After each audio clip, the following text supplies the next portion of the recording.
Tinfoil hat. Oh, what the fuck are you guys even talking about?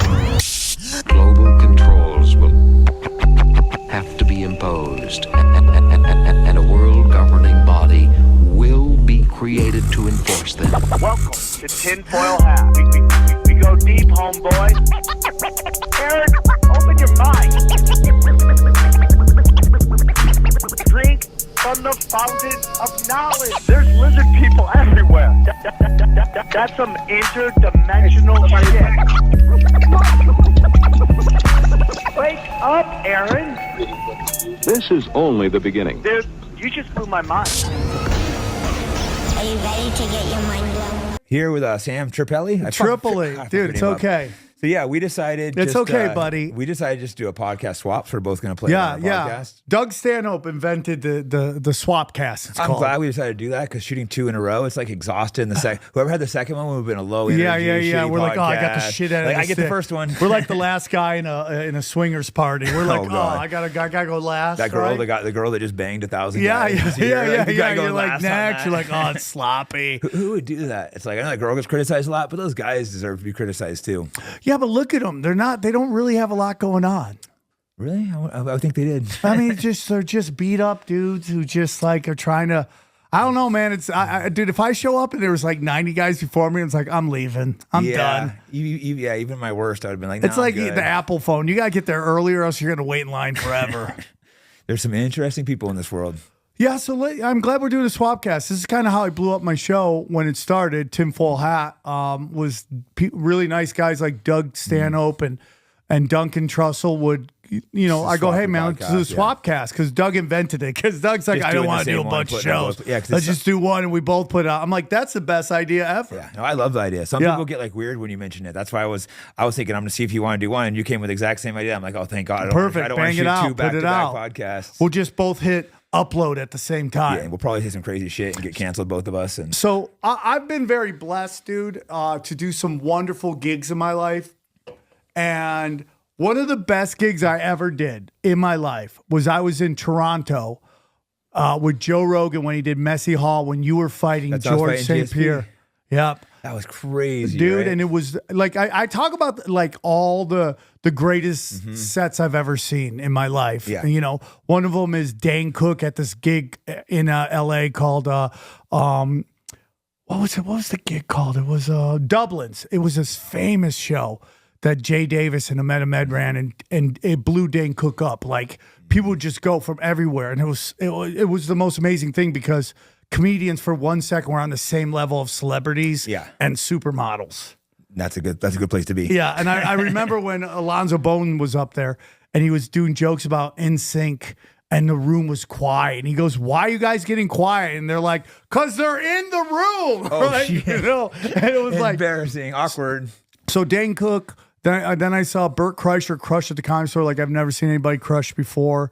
And then, when I saw Joe Rogan at Messy Hall on your fight, because it was such a huge weekend. That was such a crazy week. Can you imagine? I was the main event of that insane week. That was the craziest week of my life. It's the crazy, because like Ari Shaffir happened to be in town. Ari Shaffir crushes. And he walked up and like we were talking and it was like, man, Ari walked up and when he got introduced, it was like Coldplay just got introduced. That's how crazy the crowd went, right? And then Joe Rogan killed so hard.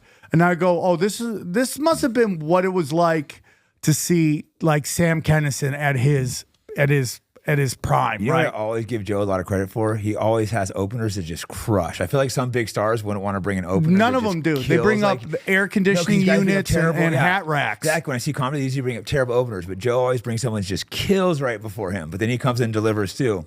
And we were just talking out there because we were talking about, Eddie Bravo. Like, and I go on the road with Eddie, and I really do believe this. If Eddie Bravo focused on comedy, he could be Joey Diaz good.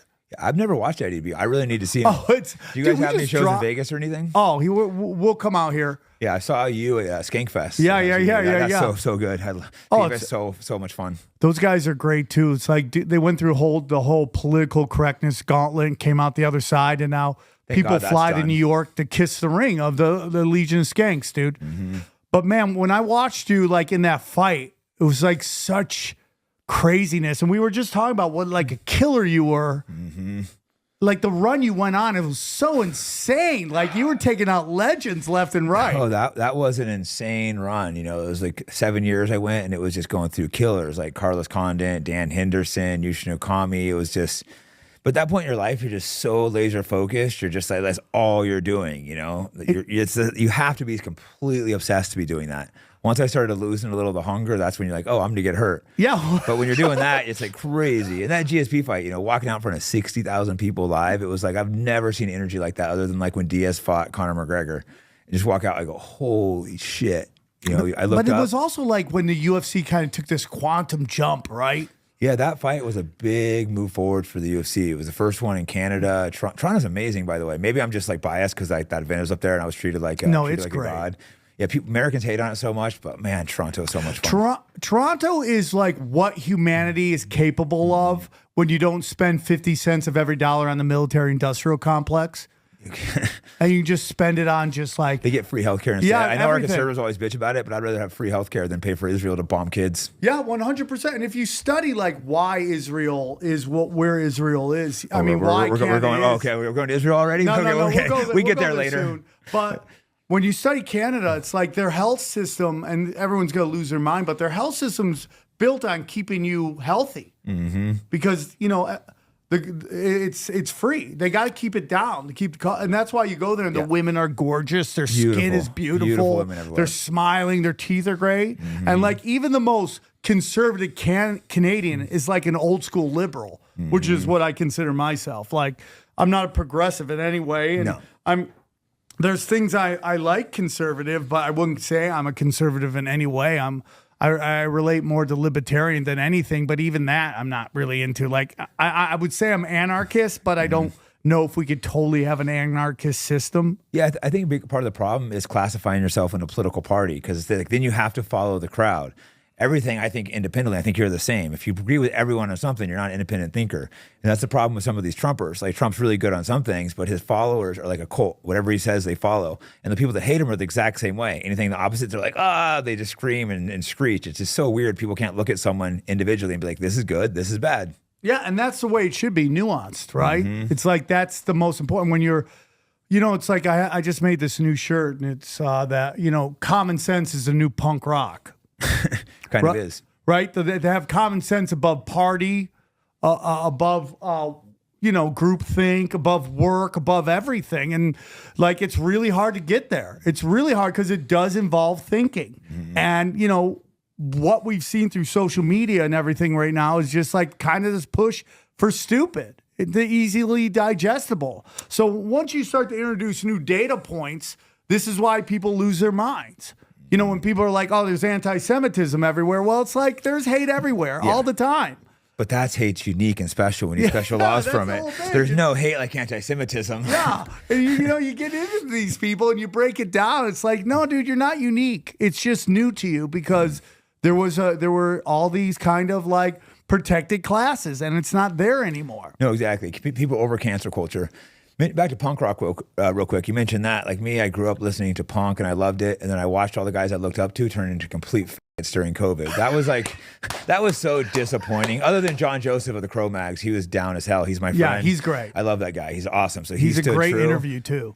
Yeah, I really want to interview him. He's a friend of mine. So I'm definitely going to get him out here at some point. That dude's awesome. But it was just so disappointing seeing that someone growing up listening to punk rock and they're like, stay home, wear your mask, take your vaccine. It's like, fuck you. Yeah, 100%. And you kind of see a lot of the old school liberals kind of turn progressive and not realize that much of the, up until recently, of the cancel culture was coming from the left. Yeah. You know, through the Obama administration, through Trump's first couple years, it's coming from the left and they don't understand that. You know, Mark Maron, who I love to death, I really love him as a comedian, but he was calling like Bill Maher an asshole for agreeing to anything Trump said. I'm like, Mark, you're so smart. How can you have that belief? Like, if Trump says the sky's blue, do we automatically say the sky's not blue? No, it's insane. Like Bernie Sanders is a good example. He was always very strong on borders, but then Trump went for pro-border. So Bernie Sanders switched all of a sudden because he just had to go the opposite of Trump. His party, I think at first he started not to, but then all the liberals were like, border's bad, border's bad. So Bernie's like, border's bad. But like literally your whole career, You can't give away free shit and not have strong borders. It's not possible. What we have in this country is an economic divide between the extremely rich and the middle and lower class. And the extremely rich, up until recently, let's say like the the LA fires, right? They were allowed to like kind of live in this fantasy land where they could vote with their heart, not their head, and allowed to vote for these idealistic ideas that in no way are ever going to work. But it didn't matter because it was more about conformity and signaling to everybody that you're a conformist, right? Yeah. Like that's the whole thing in LA and Hollywood. It's like you have to conform. You have to say the most ridiculous shit possible because to get a job, you need so many green lights. And if you just get one red light, you're never going to work. No, it's crazy how it's like that. And like, I was in San Francisco, and same thing in the tech scene. I remember COVID hit. I had one of my friends, I'm not gonna say his name, but he's a big, well-known guy in the tech thing. And I saw him tweeting out like, "Stay home, stay safe." But I was partying with the night before all these models. He's flying out there. They're doing cocaine on the same straw. So I called him out publicly, not that part, but I'm like, "Hey, remember that party we were out last night?" All the thing. He's called me. "Can you take that down?" I'm like, "No, bro. You're a coward. You're a liar. You're pushing this agenda. You're telling everyone else to stay home, stay safe. You're rich in a mansion, having a house full of models, partying, doing drugs, living the life, getting richer off your tech company, while these other people are suffering. Like, I'm not taking that down. You need to quit posting that bullshit." No, I totally agree with that. You saw it over and over. It's why Gavin Newsom's getting haunted by it. Tell everybody to stay home, close down businesses, but your winery stayed open. And that's ultimately the hypocrisy of it all. No, these guys are just completely full of shit. And Gavin Newsom's someone I've been in the same circles with because he's from San Francisco, and I've always just thought he's a total slimy sleazeball. He worked out at one of my psycho. Yeah, he worked at one of my friend's gyms. My friend was always like, "Why won't you ever like shake his hand or anything?" And I'm like, "He's just a piece of shit. I want nothing to do with him." My friend later is like, "Man, you were right. I should always listen to you. You're always right about people." I'm like, "I Him told and you." Trudeau are the exact same guy. Charismatic, good looking, that makes progressive white women damp down there, and they'll just vote for him. It doesn't matter. And I lived in LA when we were having the recalls and all that stuff, and it didn't matter. Like, I would listen to people bitch. I would listen to them bitch. Crime's out of control, drugs are out of control, homeless out of control, everything's too expensive, and then just keep voting for the same motherfucker because the theory of hate is worse than actual street level problems. Oh, it's insane. I can completely relate living in San Francisco. Everyone was watching. It was just deteriorating. Everyone's seeing it. They're bitching about it, and they're voting the same. It's like, what is wrong with you people? They finally went so far. They brought this district attorney in. He ran on a campaign of making jails equitable. That would mean you'd have to charge like white people and Asian people more for the same crime as black people.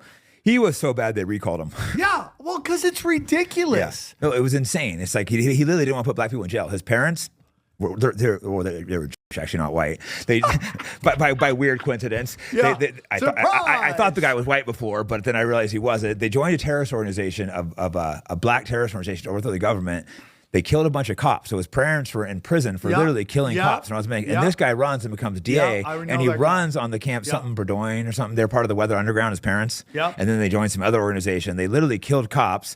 They're in prison. This guy hates cops. And Sam Tripoli, like, let's elect this guy for our DA. It's unbelievable. And then you go, did they elect him? I mean, maybe. I mean, dude, they had to get the Bolsheviks in. They're the Bolsheviks. And this is why you can't destroy America from the outside. You can't attack America. You can't do any of that. You have to do it through subversion. And it's Bolsheviks. And Karen Bass and Gavin Newsom are Bolsheviks. Their job is to destroy from within. And the fact that we're struggling to get enough signatures to recall Karen Bass is absolutely insanity to me. So what they're doing right now in LA is they're making it so there's like what's it called? A moratorium? Is that the word I'm looking for? Where they're going to, you don't have to pay rent. Because the fires or the fires in this section. How bad were the fires, by the way? Like, oh, bro, it was crazy. Was it really as bad as I remember? It looked terrible when I was flying back from Spokane, and I was on a recovery meeting, and I was on Zoom, and I was just driving on a 405, and I look over, and hand to God, I'll show you a picture. I got it. It looks like Mordor, dude. Wow. Like just fire and brimstone, and it was like the craziest shit I've ever seen in my life. And then the next day, I was with my kids at the park. I look up, all smoke. It's just all smoke. And then the next day, gone. It was the weirdest thing I've never seen so much fire in my life and then just gone. Just went away. Huh? It just went away. How did they explode so fast? Was there a bunch of arsons happening, or you don't know? Oh, yeah, it just seemed dude. like it was like It's a It made really no sense to me because LA never just burns like that. So this woman hits me up in my Instagram DMs and she's like, I got to ask you a question. She goes, I was looking at houses in my area and they have this new kind of rating for forest fires on your house. And she goes, the houses all around me have like a 90% chance that it could burn down, right? My house has a 10%. She goes, I don't know what that is. And I go, could it be smart meters? And she hit me back. She goes, holy shit, you might be onto something. My house doesn't have any smart meters. What's a smart meter? Smart meters are these kind of new meters that the electric company, in particular PG&E, have put in. And a lot of people think, allegedly, that they're a big reason why you're seeing a house kind of just annihilated, why the trees are all still there. Because these fires look crazy, the videos I saw. Like, it was just going nuts. I guess part of it was because of the wind, but it still doesn't seem to make sense. Well, it's also like kind of this weird kind of puzzle, and I get yelled at by everybody like, oh, you don't know how fires work. And I'm like, okay, why is there a fire? Because it's a drought. I'm like, why didn't the trees burn? Because they have water in them. I'm like, is it a drought or do they have water in them? But they can't have a lot of water if there's a drought. That doesn't make sense. It's very weird. So I think it's that these smart meters, boom, and PG&E admitted they had roles in it. But then you take the woman who was on executive board of PG&E and you move her to be in charge of the work in the LA fire prevention. And this is what I'm talking about, Bolsheviks. So it doesn't really add up, yeah. They're brought in to destroy from within. It seems, you want to hear another weird one? You might have already seen this. Okay, the guy who's in charge of the police, I can't think of his name, during the Vegas shooting, switched him to Maui fighter. Now he's being alleged being part of the P. Diddy thing. And P. Diddy thing is, a lot of people think, is a blackmail operation for, the same people. But did you hear what he did? He helped a girl got raped and then he brought her back to Diddy, I think, or something insane. No, he got called in. He put on like a California Highway Patrol outfit. And then he's like, yeah, okay, you can go. There's nothing here. Yeah, and he dismissed the case. You hear that? It's like so and I crazy. didn't follow these conspiracies, but a lot of people think the Vegas shooting was conspiracy. He was there. They switched him to Maui. He was the first non-Hawaiian person to be put in charge of the police. Then the fires come in. People think those are conspiracy. Again, I haven't dug down those rabbit holes. All these rabbit holes take a lot of time, as you know. There's only so many things you could look up. And then now he's involved with That's Diddy. why you get somebody to come on your podcast and tell you all about I'm it. going to have someone come on. I'm having someone with the Vegas one soon. Yeah. So I'm well, doing that one, there was a lot going on with that. With that shooting, if you studied it, it had to do one about gun control. Because if you have who was at the concert? Country music, right? Yeah. And who is country music? Well, they're the strongest Second Amendment demographic out there. So you're trying to turn them. Yeah. So you hit them really hard. So that was like that event was such a crazy event because it was the first time ever in my opinion, the FBI lost the story very quickly. The story didn't make any sense. I have multiple friends that were there. They're all adamant that there was multiple shooters. And some of these guys are like military and understand guns and stuff. And they say it wasn't a bump stock. I don't know enough about guns to give a strong opinion, but my friends that do are adamant there was multiple shooters. Well, Ian Carroll, one of his big posts that blew up on Twitter was he put out there's a website that you can click on anything and listen to the call from there. And they're talking about shootings way down the Vegas Strip that nobody's talking about. Yeah. Oh, yeah. They're reported from like pretty much every casino. Yeah. The counter arguments will be like, people got confused, but I don't think so. People were just called from everywhere. It seemed like there was multiple shooters. There's shooters on top of the trailers. The guy had like no trace either, like no social media, he's a multi-millionaire. Like the people usually don't do stuff like this. He's a gun runner. So the whole thing about him was he's a gun runner. Where does money come from? And you don't ever want to pop up on anybody's radar. But what this guy was starting to do was sue casinos. And they would show you videos where he's like, oh, I fell. Oh, and he's suing them for falling. And they're like, dude, you can't do that. The guy that did the shooting was doing that? Yeah, or what they said. Penn or whatever his name is. Yeah, but you get into it. So like a month before the shootings, right? There's this drop on 4chan. And it basically says that on 9/11, okay, On 9/11, there's going to be a high-impact event in Vegas. And the whole point of the high-impact event in Vegas is to do two things. One is to convince people that you are never safe, no matter how much security you have. Yeah. Okay?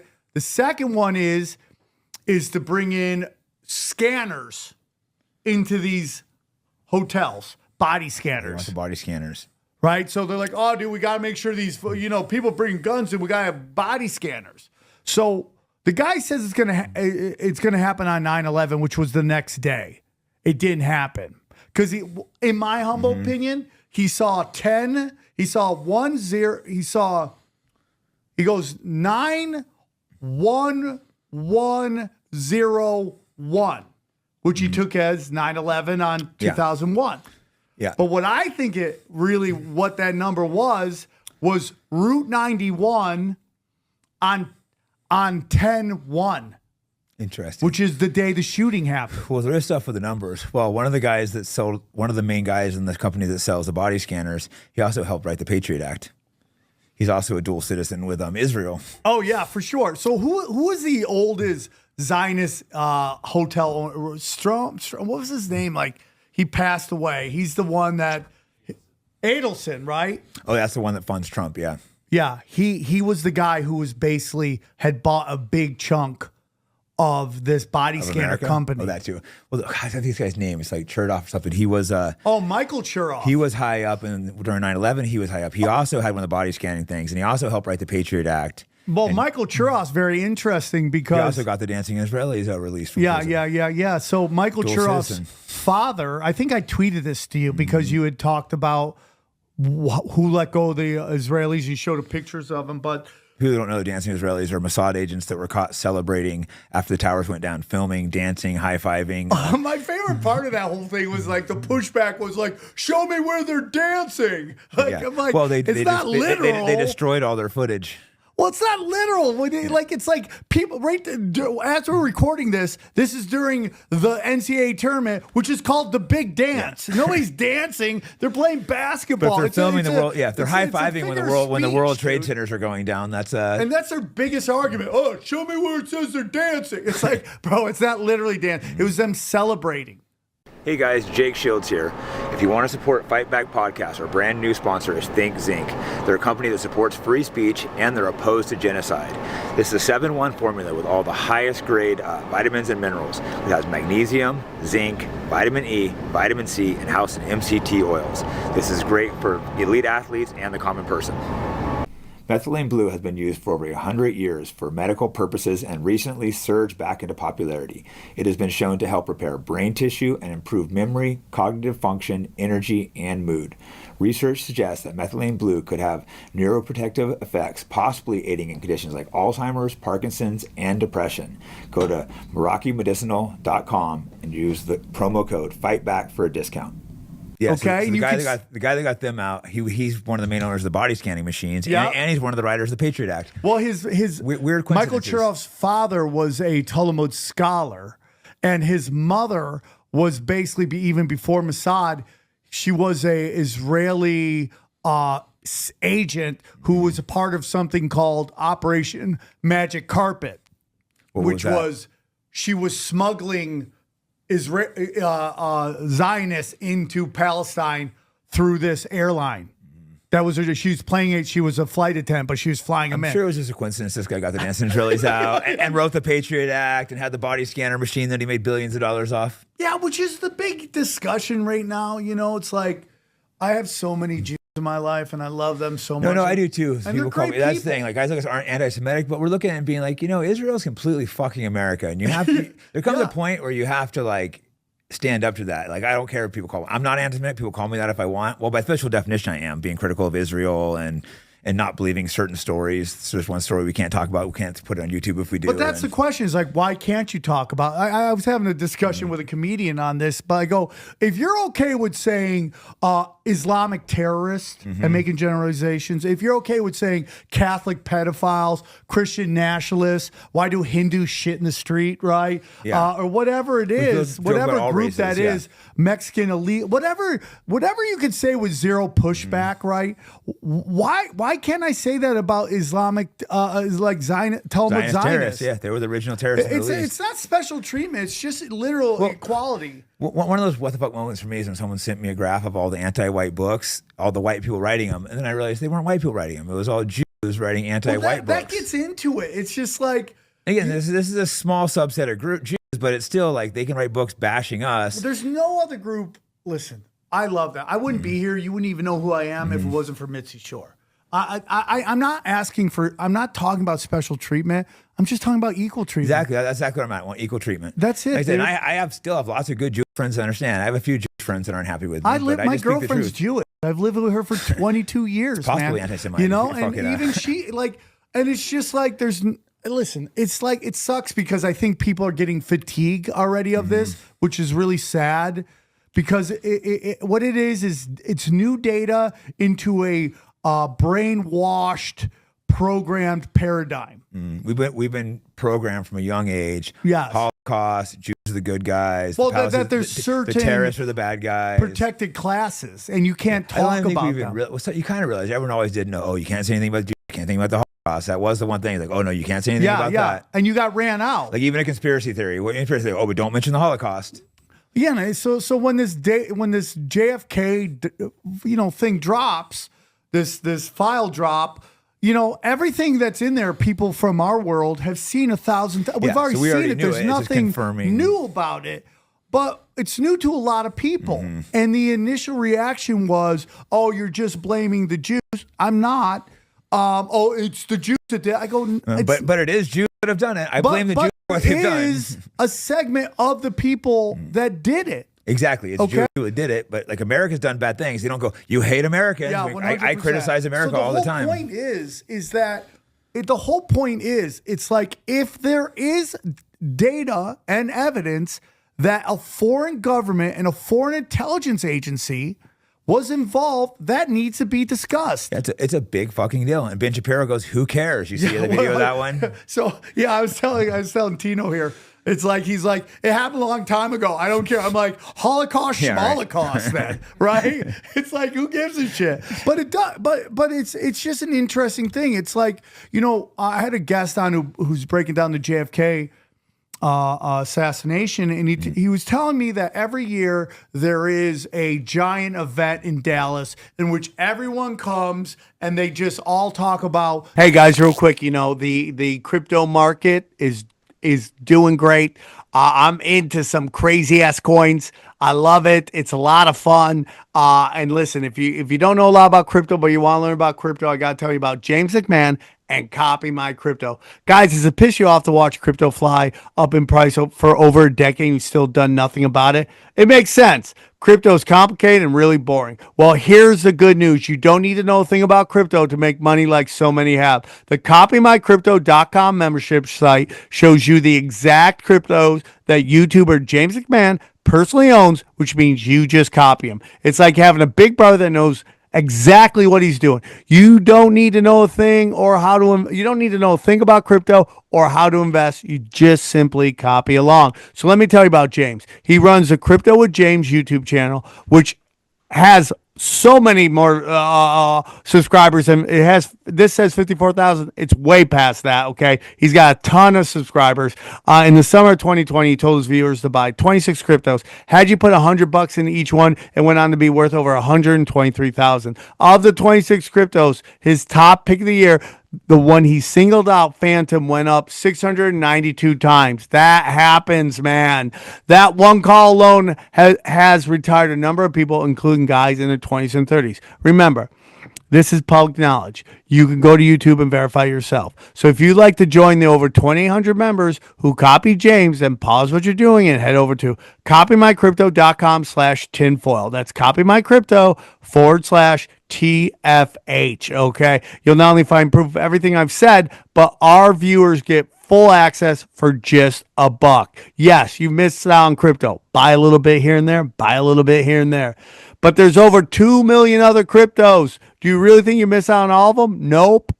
Guys, don't waste time. Go to the site and read it. Once again, that's copymycrypto.com/TFH. It's ended money worries for so many. It just may do the same for you. It seems too insane to be true.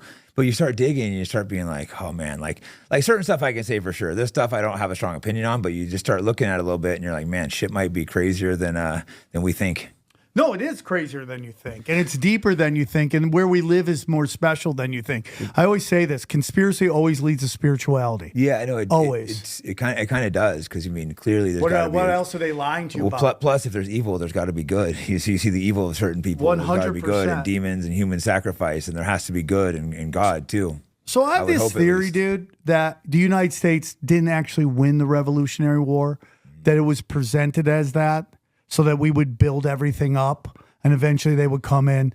I believe the Revolutionary War was the Bank of England separating the new territory or the territory. And we could go, how new is it? Because we can get into the Moors. I'm part Moor. Yeah. I'm Sicilian, which means I have Moors. And Moors most likely were in Florida way before Columbus ever got there.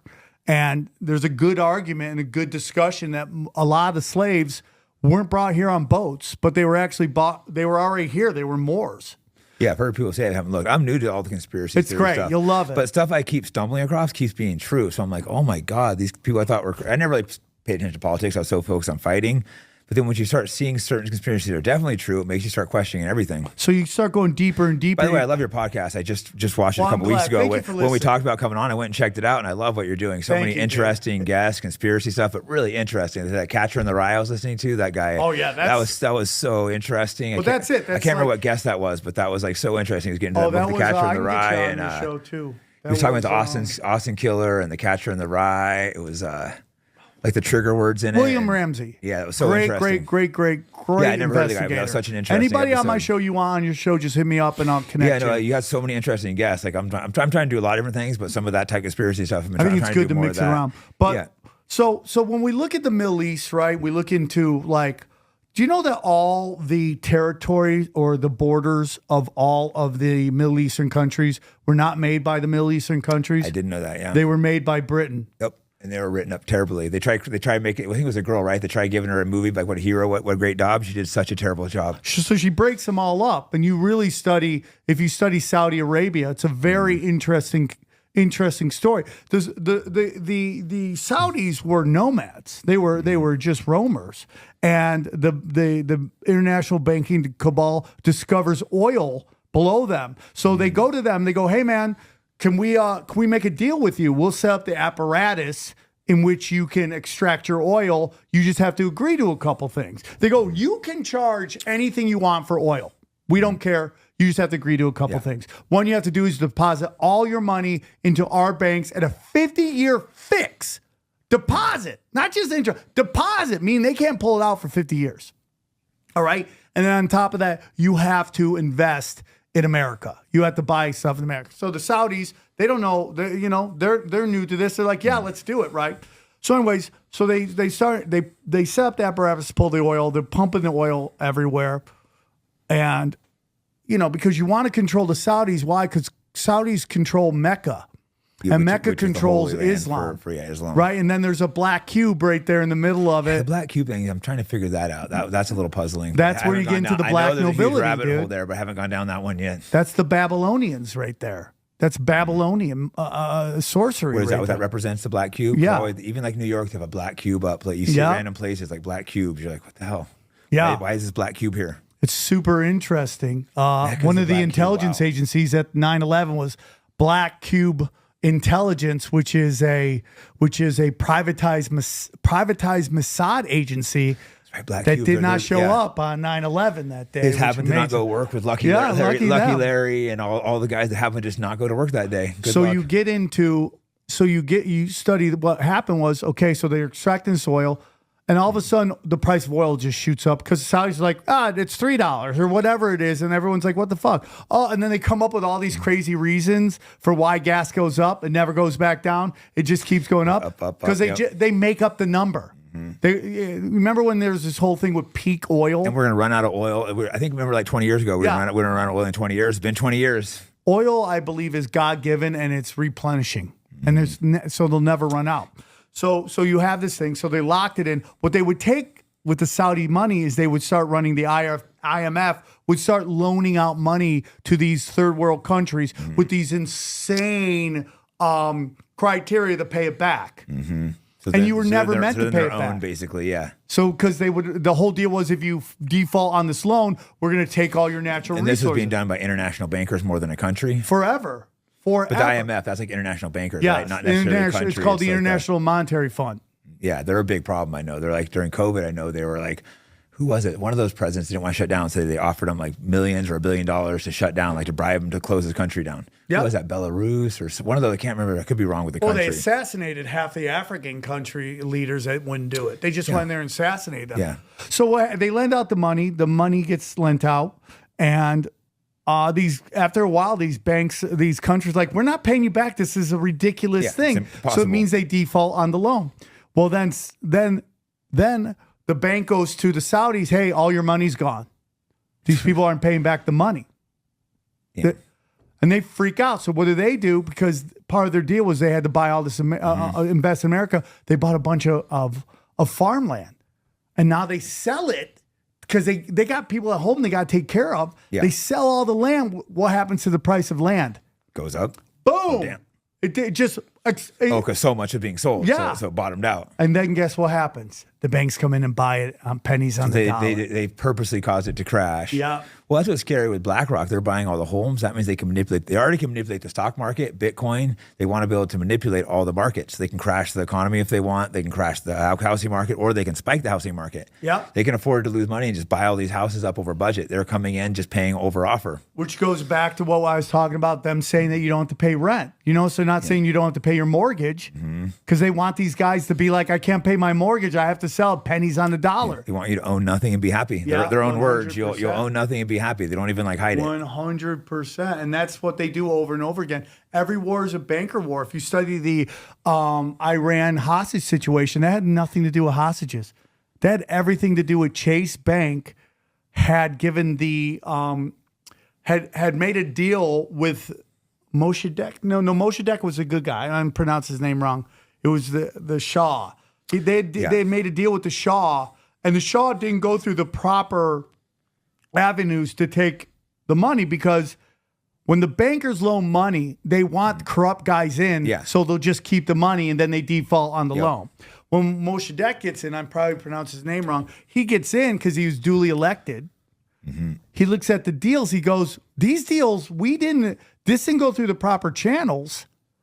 We're not going to pay these back because you have to go through their Congress to take these loans. Well, Chase Bank is already flipping out because they have such a low rating with the Federal Reserve right now. And if they don't get their money back, it's going to destroy the bank. Yes. So what happens is Henry Kissinger, a Rockefeller, and one other person, they get the Shah and they bring him to America.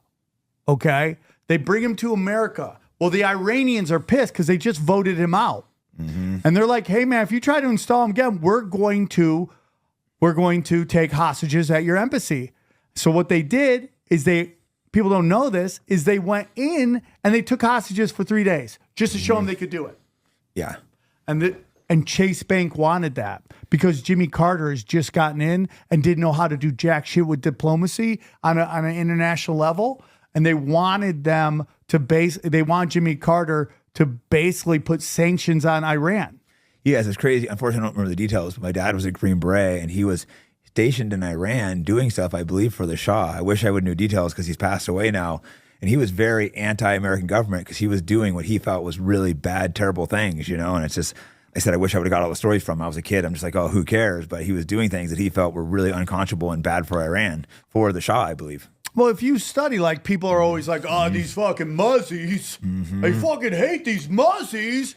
You're like, well, what happens is, like, the United States, the Western intelligence agencies go in and they assassinate or they overthrow the moderates. Well, that's it. He was involved with these terrible operations, and he's just like, we were the bad guys out there. Don't ever join the army. Yeah, they assassinate the moderates and they install, like, crazy people, extremists, and that's why you get extremist stuff. Yeah, because it's complicated in the Middle East. Like, I'm not going to sit there and say Saddam Hussein are good and Assad are good. No, but these are yeah. like tough countries. You need a tough ruler. Also, there's so many different sects. But they were also our guy for the longest time. Then they turn on them because the problem is there's all these different religious conflicts. A lot of people, they say Muslim, they don't realize there's Sunni versus Shiite, and they're battling each other. So like that back to the border drawing, they didn't draw the borders up. They should have been the Sunni countries and Shiite countries, but instead they mixed them all up along with the Kurds. So that's a big part of the problem over there. And well, that's what they want. They want chaos. They want divide, exactly. Because they want to control, again, going back to Saudi Arabia. You want control Saudi Arabia because you control Mecca, and you want control Israel because Israel is a land bridge. And it's the quickest land bridge to we're get. Controlling Israel. I think Israel's controlling us. No, that's my opinion. Well, at least. if you go, Sam, who's controlling what? I think when you go at the highest levels, I think it's this group, the black bankers. Nobility, the international bankers. But it definitely seems like Israel has more power than America because they bomb us, we don't bomb them. They spy on us, we don't spy them. We give them money, they don't give us money. Well, I mean, all that's true. But I go, there's three different pillars going on here, right? And it's like if you study like the three places that have obelisks, it's the Vatican, it's the City of London. You know about the City of London? No. Okay. So if I go to the City of London, what do you think I'm talking about? Like London, the city? Yeah, no. There's actually inside of London is something called the City of London, and it's its own territory. Really? I had no idea. Yeah, it's not part of England. How big is it? It's a very tiny little area. It's in the middle of London, and if the Queen wanted to go in, like where the Queen and stuff lives, or no? No. Really? Yeah, the Queen, like when she was alive, they can't even go there. No, they have to ask for permission. That's insane. Because that's where the banking center is, like the Rothschild Center, right?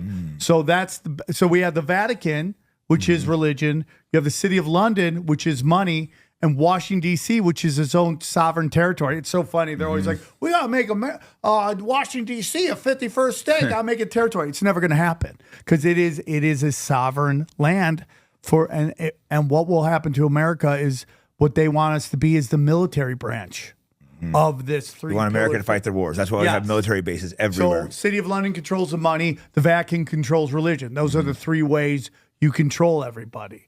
And it is of my belief. You're a Christian? Or? Yeah, I'm a Christian. Probably not a fan of the Vatican, correct? No, I'm not. I think it's dark arts. I have a lot of Catholic friends, and the same thing I do with Muslims, Jews, and Catholics. I'm like, whatever the structure's doing, I don't think that's your relationship with God, which should be with yourself. You don't need 100%. The Vatican.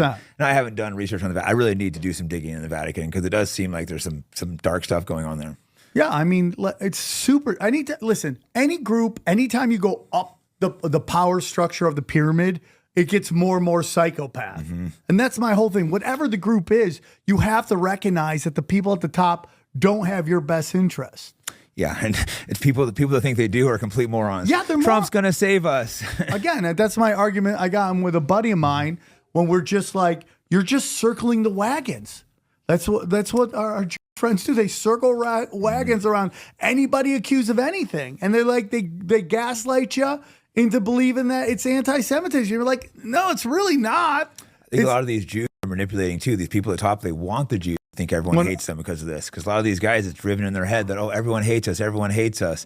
I think some of the anti-Semitism is driven on purpose.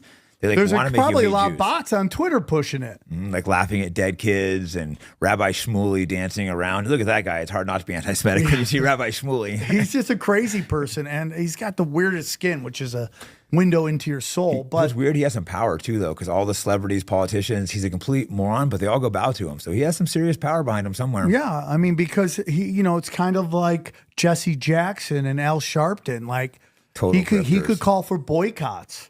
He you got to kind of dance. I feel like he has more mafia connections. I could be wrong, but I think it's a little more than boycotts. I think he was caught.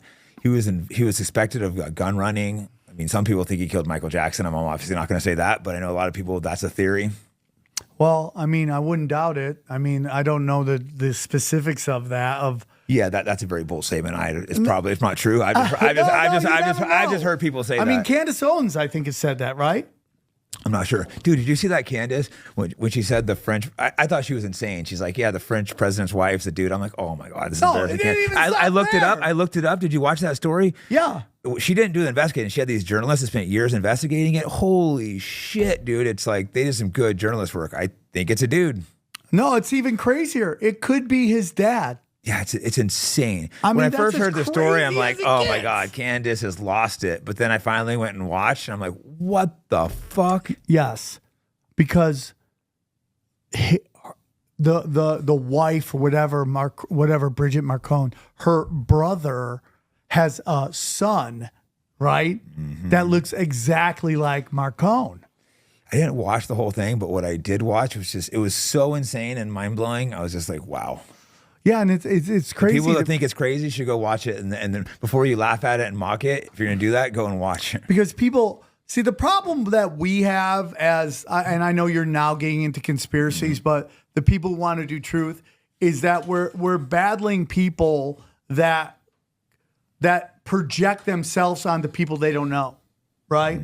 They project themselves on the Hillary Clintons and the Obamas. Like they look at Hillary Clinton, they're like, my grandma wouldn't do that. My mom wouldn't do that. My sister wouldn't do that. And if my sister and my mom, or I wouldn't do that. These people aren't she like wouldn't us, do that. yeah. No, dude, they're straight up psychopaths. To the point Psychopaths. you have to go, is David Icke right about lizard people? Are these reptilians? Because they're apex predators, man.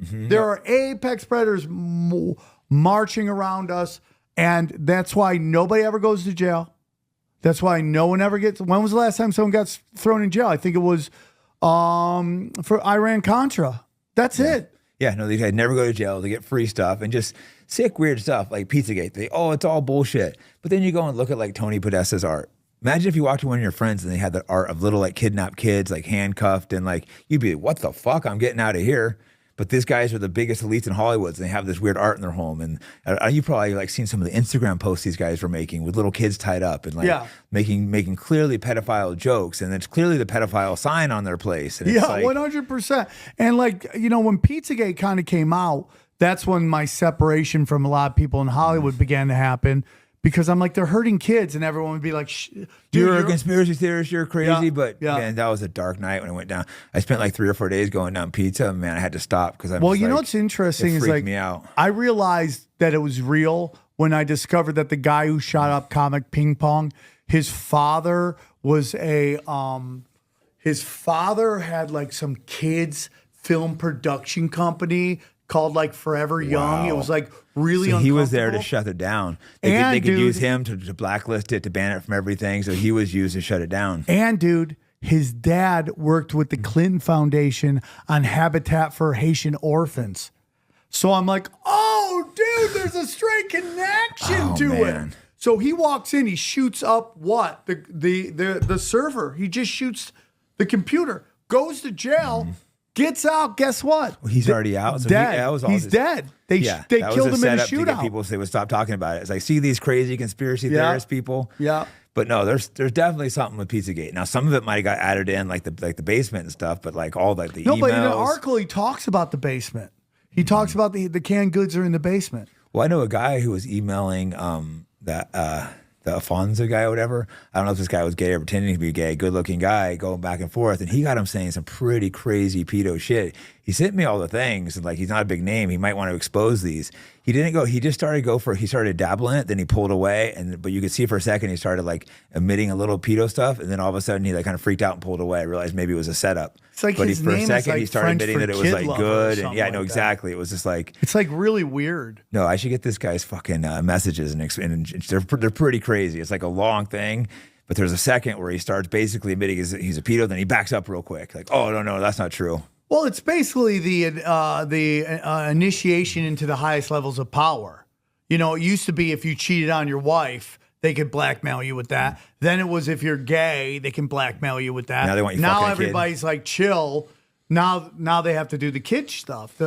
It's just so evil. You don't want it to be true. But what was the case? There was one in Belgium, Oh, yeah. Yeah. Man, that So was dark, bro. That was dark. So dark. What was his first name? People need to look this up. It's just like Mark Luttrell. Oh, that is so dark. Yeah, that it's story. like, man, I stumbled across that. Leads that How back to have I this never heard of castle. that? And that's when you start being like, wow, this Mothers of is Darkness. real.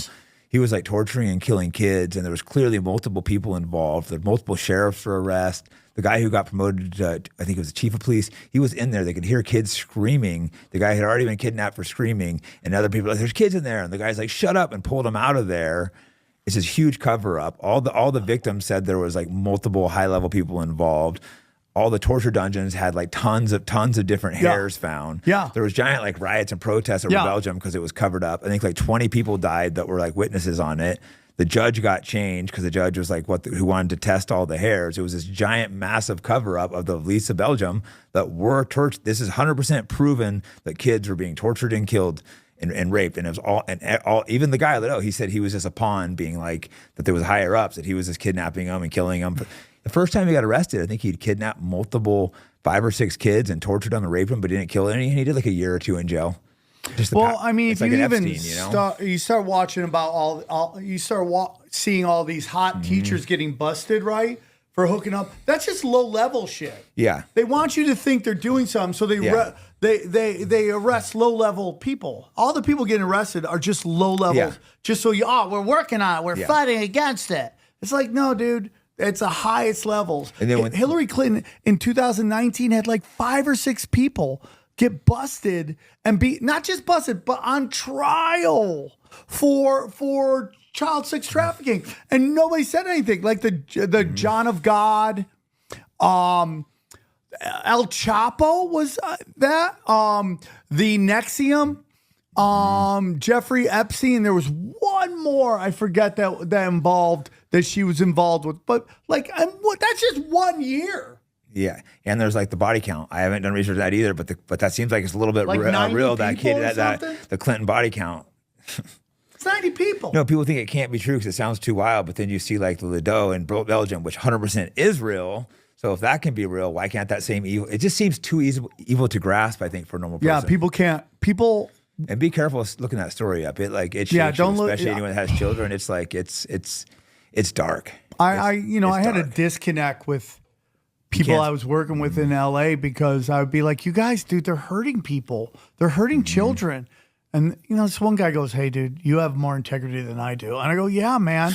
I had a conversation with another comic of mine. It's like, why I can't be quiet about what's going on in Gaza. I'm like, the pictures are the kids the same age my children are. Exactly. I can't just sit there and be like, this is okay. Yeah, I have integrity. It's funny when people call me a grifter. It's like, you know how much money I've lost from my stance? If I was a grifter, I'd be like, yeah, Israel, yeah, Trump on the right, but I just can't. I see this and I just can't support it. And I've been to Israel and stuff too, so I've seen it with my own eyes, and I've seen how they treat these people, and it's disgusting. Anyone that doesn't speak on that, you're a fucking coward. But it's like, again, going back to like the land bridge that I was talking about, it's like if you want to take over a territory, you create a conflict, fund one side with guns and money, and then the other side just gets murked, and they just keep grabbing the land because you want to control the land bridge. I said this before, and a good friend of mine who really gets it told me I was wrong about it, but like it's all about a canal too. Putting this canal right down through Gaza, because right now everyone's using the Suez Canal. Yep, they want that canal there, and there's all that gas off there too. Yeah. I mean, I also think oil is like a big, like, oh, it's oil. But I think when you go into it, it's like way deeper, man. And like a lot of it is spirituality. If you study like the Greater Israel Project, a lot of it is like just like old Mesopotamia, dude. Yeah, they want that land. They want the old gods want to come out and play. That they really want this land. That's where everyone's like, oh, why don't let the neighbors take them? It's because they know they want the rest of the land too. They're not going to stop after they clean out the. If everyone's like, Egypt should take the Palestinians. Well, everyone knows if they take the Palestinians, they're never going back. Yeah. Well, why doesn't Egypt take the Jewish people? Yeah. It was the Palestinians' land first. We're in this kind of thing right now, which is super interesting, where there's all of a sudden these Hitler dick riders everywhere trying to convince themselves that Hitler was a great guy. And so, like, when you look at Hitler, like, there's 100% of the people. 95% of the people think Hitler is the worst human being to ever live in the. I think he's getting a lot more popular. People may have thought that a year ago. A lot of people like Hitler now. We were talking about. I had a joke about this, and sometimes I'll put out jokes that maybe the crowd doesn't get, but in the room. But I know my fans will love it. And I was doing a joke about how if we had a basketball team full of genociders, Hitler wouldn't even be starting. Right? He would be coming off the bench. He wasn't one of the biggest genociders. Like he probably wouldn't even be first guy off the bench there's either. Way worse people than Hitler. Like Netanyahu probably comes off before Hitler comes off. But you study it, so 95% of the people think Hitler is the worst human being that I ever would lived? say like 85 now. I've never even given an opinion on Hitler, and I have people all the time walking up to me. I think the average person want to talk about Hitler. Jay, I know if Twitter's we not the walk real down world, there and we but- go, we walked up to anyone going, is Hitler the worst person to ever live? I would say 95% of the people would say yes. I would have said a year ago. I would say now maybe like Okay, 80. so let's just. I know Twitter's not the real world, but a lot of people like. No, I'm with you on this. So 95, just go with my math for right now because I got a point. 95% say he's the worst human being ever. 4.5% thinks he's battling the bankers, okay? But I think the right percent is the 0.5% that think he was a British spy and he was sent in to destroy Germany from the inside. Because at the end of the day, they got everything they wanted. He did help in some ways, but he did. But you if have he to was understand there's a spy, I game don't that know has if to he be would- I don't know if he played. would give interest-free loans to married couples if he was a spy. The bankers wouldn't if want that. I go, if we want to play a game, right? We want to play this game and we want this character to be seen in a certain way. That's what you do. You have Well, the media bail turned him the that ba- way, but What? he was loved at the time by his people. It's the media turned him into the most evil man ever. Well, he so the whole discussion becomes whether he's a Rothschild or not. And what they tell you is the OSS said that. No, it wasn't the OSS. It was his niece he was molesting that was telling everybody that he was a Rothschild. And those who deny that he's a Rothschild cannot tell you who his biological grandfather Who is. says, yeah, I mean, I've heard the Rothschild thing, but I'm very skeptical on it. His grandmother I don't was, think he would have been expelling the banks if he was a Rothschild. He did help Israel get But you got to created, though. understand, like, that is the game. Because so there's a lot going on with Germany. England, the Bank of England, the England Empire was very scared of Germany and its manufacturing capabilities, its science, its technology, and they were very, very afraid of it. And then you can go even deeper in, and you can go into this biblical prophecies that I've been told about by a friend of mine who, I mean, like my best friend from high school. I have about 8 guys, and we all talk all the time on the text. And one of them is like, he left college in like 91. He went to college in 91, came back religious, and he was like very much into like he would say, and he still does to this day, that he celebrates Christianity the way that Jesus did, not the way that The church tells him to. Yeah. Okay. But he would I'd always come home from college. I went to UNLV. I'd come home from college, and I'd have to go through the Jesus spiel with him. Where it goes a little too much. But I didn't mind it because I was a religious guy and I would like to hear what he has to say. I always loved data. I'll listen. So he would always give me his pitch, and I go, okay, that's interesting. So one summer he asked me to go out to his church, and they were playing like the guys in church had a band, and they had these original songs. And this was like in the 90s. And they sang about two towers going down. And I remember hearing that, and I go, that's super interesting. What does that mean? And then the towers go down. I'm like, damn. Netanyahu talked about that as well. The towers would go down. Yeah. So I call my buddy Tony, and I'm like, dude, you guys are singing about that way before it happened. He goes, yeah. So then he starts telling me all this stuff. He predicts the EU. The EU, he predicts the EU before the EU happens. And a couple things he's told me, like a couple other predictions, is that the EU is going to step into Gaza soon, or at some point they'll step in and start to regulate it. And you already see, like, I have a podcast called Cash Daddies, and you could already see that European weapons manufacturing, their stocks are going up because Europe is eventually going to have their own military. As they get involved. Yeah. And that's when they step in. But his prophecy has always been that there will be a war between the pagans and the lost tribes of Israel. And he said to me, the lost who are tribes, the pagans, like the. So he said the lost tribe is the UK, which is England and the surrounding territories, Israel, and then the United States. That's the lost tribes. Yeah. The pagans, he said, and this was years ago, he told me this, is going to be led by what is now known as Germany. So if we get into that, he's been right about all this other stuff, and let's just say we kind of play the tape out, and this is true, you would constantly want to cripple Germany as much as you possibly You want can. them to be weak. You don't want them to rise up again because they've been fighting 2 world wars and they've almost won both of them. Yeah, and if you study World War One, and what came out of World War One was have you ever heard the Bank of International Settlements? No. Okay, so the Bank of International Settlements was established after World War One for the specific use to extract reparations from Germany for World War One. Yeah, I know they were getting blood dry. Blood dry, right? The whole Germany was on lockdown.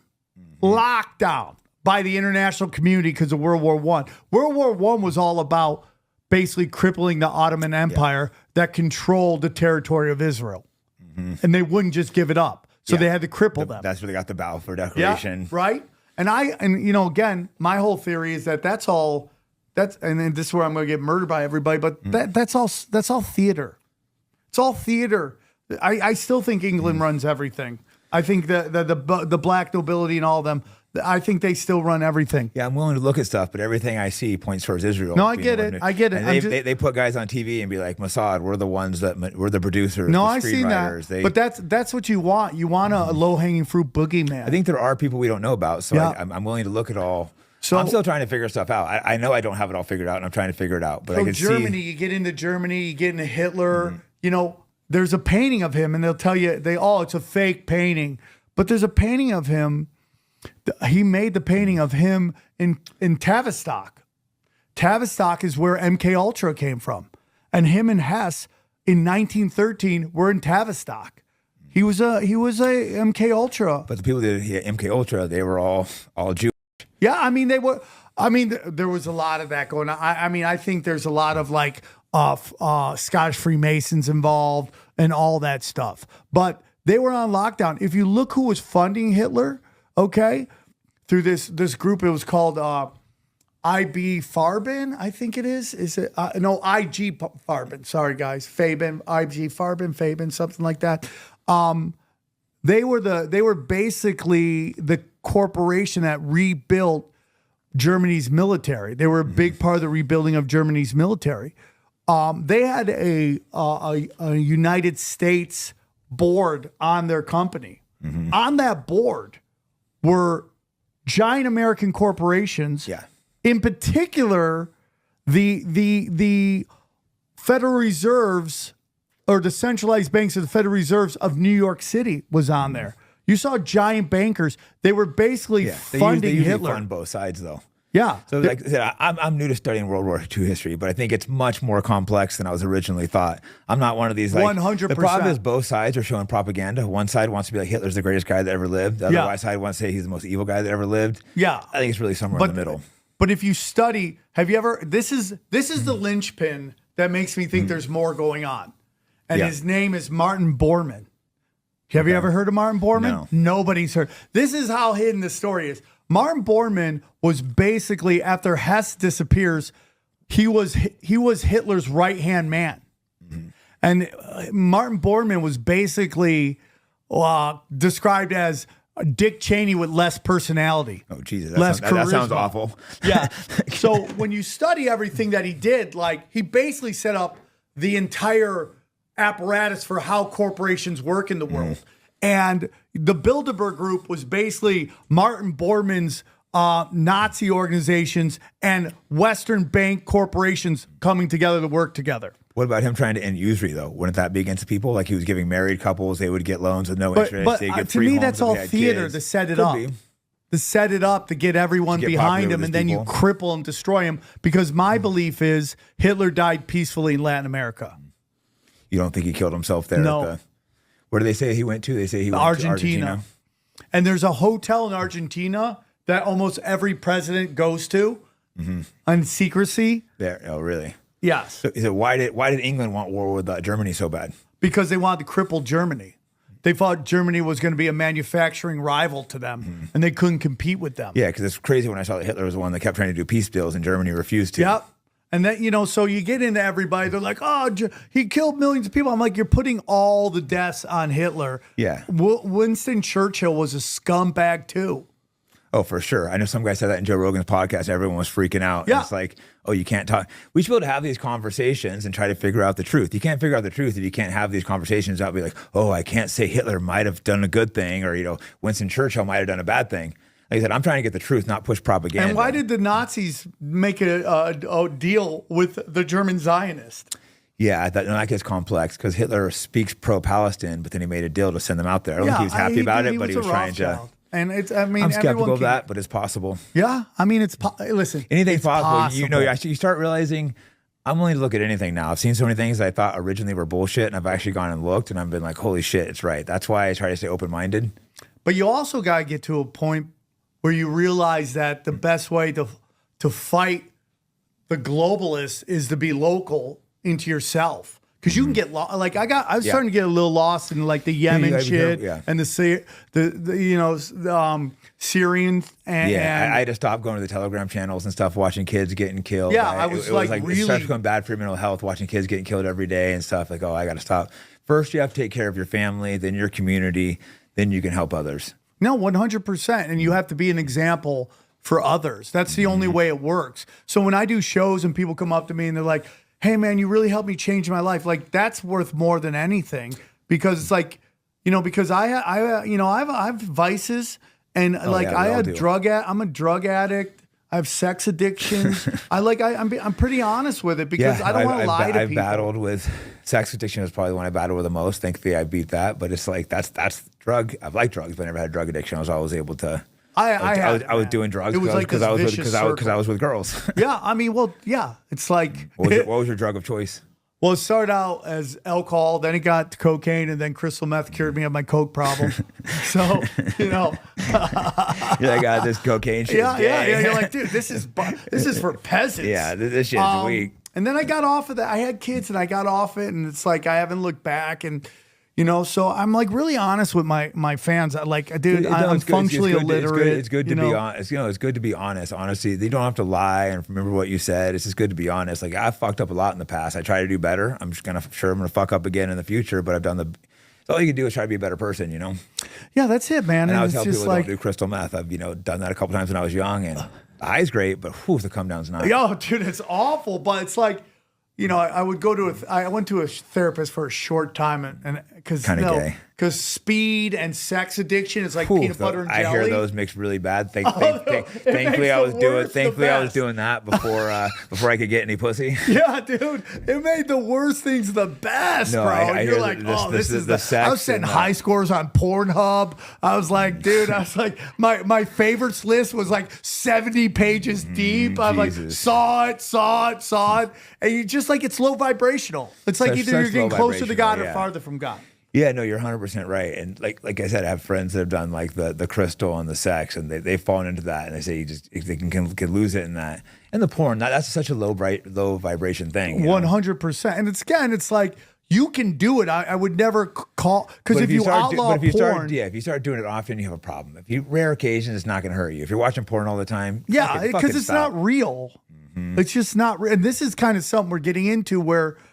This going viral stuff is people look at it as like that's normal, and that's not normal. But everyone's going viral so much, and that's the only thing you see on social media, that people start thinking that's what you're supposed to do, and that's not what you're supposed to do. What Mr. Beast, and you can take whatever you want from that name, but Mr. Beast calls it a purple cow. Well, everyone's just doing purple cow shit. Purple cow is like.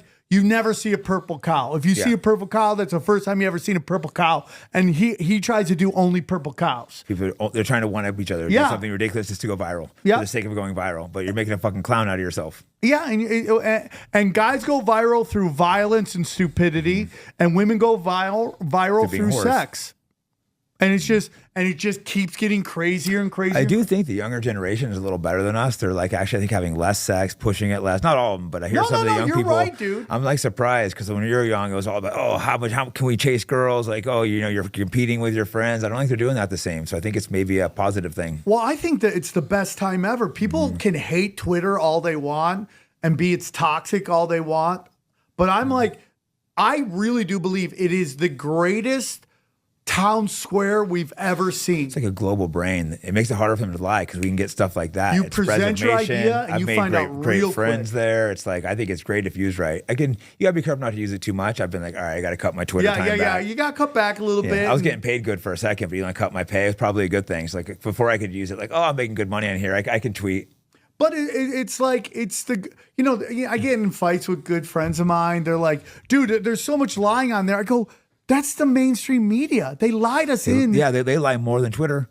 Me and you, we might get stuff wrong, but we're way more honest than the media. We try to tell the truth. Yeah, 100%. It's like, even when I get into arguments with people about I'm the same way. It's like, where am I positioned? Where am I positioned? But, if you say 9/11, right? It's just like that lie that they such a big lie. perpetrated on us about it was Saudis and like, dude, and if you ever want to have a great guy on your podcast, a guy named Jay Dyers, I can hook you up with any of these dudes. Sounds familiar. He's really I'll look him great. up. And yeah, you have so many good guests. He brought Ryan Dawson. You should get, by the way. Ryan, He's a oh great yeah, guest. I love Ryan. We used to call him before the whole Israel thing.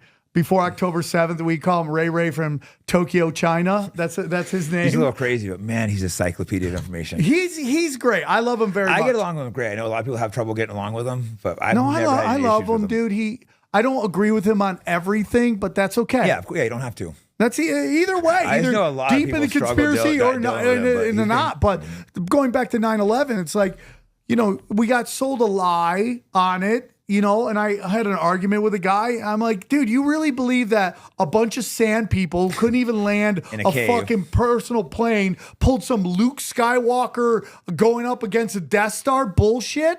Like, you buy that? You got sold it. And what 9/11 kicks off is the hammer and nail fucking project, which is basically let the 4 million Iraqis dying. And I'm sorry, dude, I don't value some life over other life. I love being American. I love America when it comes to two things: sports and business. If we create a business, let Americans have the job. Outside of that, I believe in humanity. Yeah. And like, you keep telling me if we discuss who was involved in 9/11, we're going to be goose stepping to ovens, okay? But in reality, dude, 4 million Iraqis died.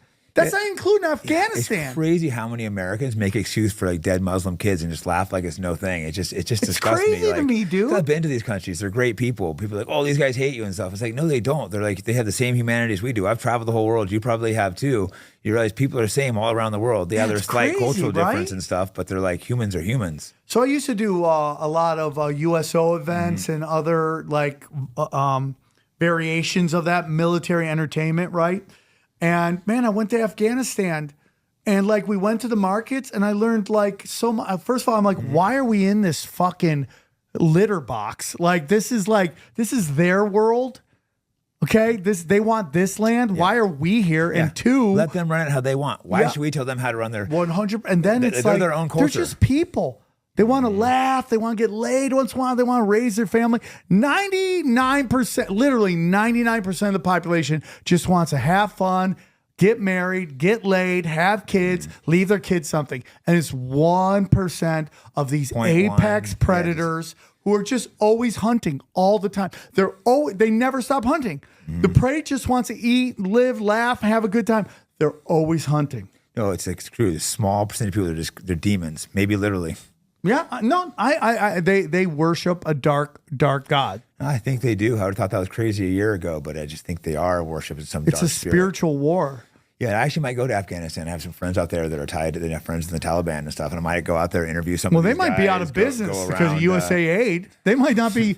It's like, dude, we can't run our business anymore. We're not getting all this money. Yeah, but it's crazy to me, dude. It's just the whole thing's a little nuts, and you start getting into the spirituality of everything, and that's really where it is. And you just realize that, God created this realm and he put Satan in charge. When people go, whoa, God, you go, who runs the realm? And they're like, God. You're like, no, dude, the devil is put in charge here. And that, there's this whole argument right now in the Christian spaces of we're in what they call the little season. Have you heard this? No. The little season is when, so have you heard of Tartaria? Yeah, a little bit. Like where you go like to these small towns and these amazing buildings are everywhere. Yeah. And you're like, who built that? And they're like, we built that. Has some of the ones that they supposedly tore down from the world fairs and stuff. They tore down all these like beautiful, amazing buildings that came up really quick. Yeah, they said they built in 2 years and knocked them all down. So spectacular. Like a couple of them are still up in San Francisco, and so a lot of places left a couple of them up. It's like, why did they knock these down? Yep, 100%. If you go to like, let's say somewhere like Louisville, like go to Louisville Is there some of those and go amazing buildings downtown. there? You're like, this is gorgeous. Like this better is than a what's today, thriving metropolis at some point. Why are all the like? I did the comedy club there in Louisville, and they put us in this great hotel, and like I walk in, I instantly become my father because there's like nobody there. I'm like, how are they paying for the electricity here? How they keep the lights on? When you're like, There's damn, I'm getting nobody old. here, you know. And it's like you drive around, it's just gorgeous stuff. Well, the theory is, and Eddie Bravo's been turned me on to this a lot, is that all that architecture comes from the 1,000 year of Jesus's reign, and that our calendars are off. And Jesus reigned for 1,000 years, and that's where all this beautiful architecture is. Like, do you hear about they found stuff under the Gaza pyramids? I just saw that. Have you heard this? I just saw that. It looks. I haven't done in Like depth look coils, at it. bro. It looks like it's giant. Like it might be a giant 600-meter coils. Tesla dude. thought it was a power plant, so maybe that could be his theory. And that guy obviously knows a lot about power. But you get into Tartaria and you see all these beautiful buildings with these weird kind of like the arrows up, which they think pulled electricity from the atmosphere. I mean, Nikola Tesla thought that. He's one of the main guys that harnessed electricity for us. So it's not like he's some quack. You know? He literally thought the pyramids were electric power plants. So the theory is that Jesus was around for 1,000 years, and this is all that architecture is from his reign. Interesting. And that then he goes, I'm going to see if you guys learned anything, and I'm going to let Satan out, and he's going to reign for 2,000 years.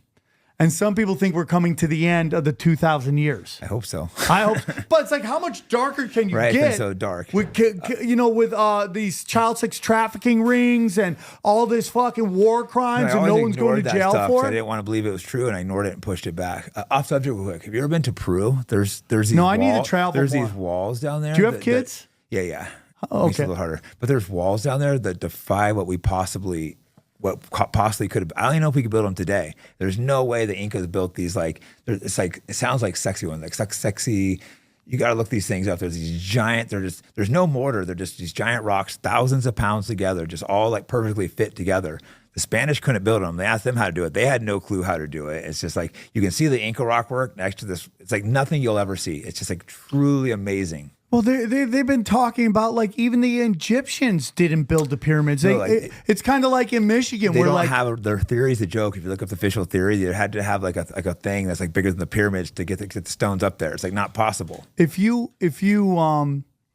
it's like in Michigan where like bears move into houses because they're empty, and the bear's like, "This is my cave," and you're like, "Oh, that's a house." It's kind of what the Egyptians did with the pyramids. The Mayans found did with the them there pyramids. already, They just moved in. They're like, "We made this." You're like, "How?" They're like, "Don't worry about it." It's like that in Mexico too. Some of the pyramids they were already there and built when the Spanish came in, and they're just kind of like, oh, they were built by an ancient civilization before. Yeah, dude. So everyone thinks that caveman shit, like everything came from caveman. I don't believe that. I think our world used to be like Game of Thrones meets like Star Wars. Like I think before the floods and all that stuff, we had amazing technology. I think it's just so different that we can't recognize it now.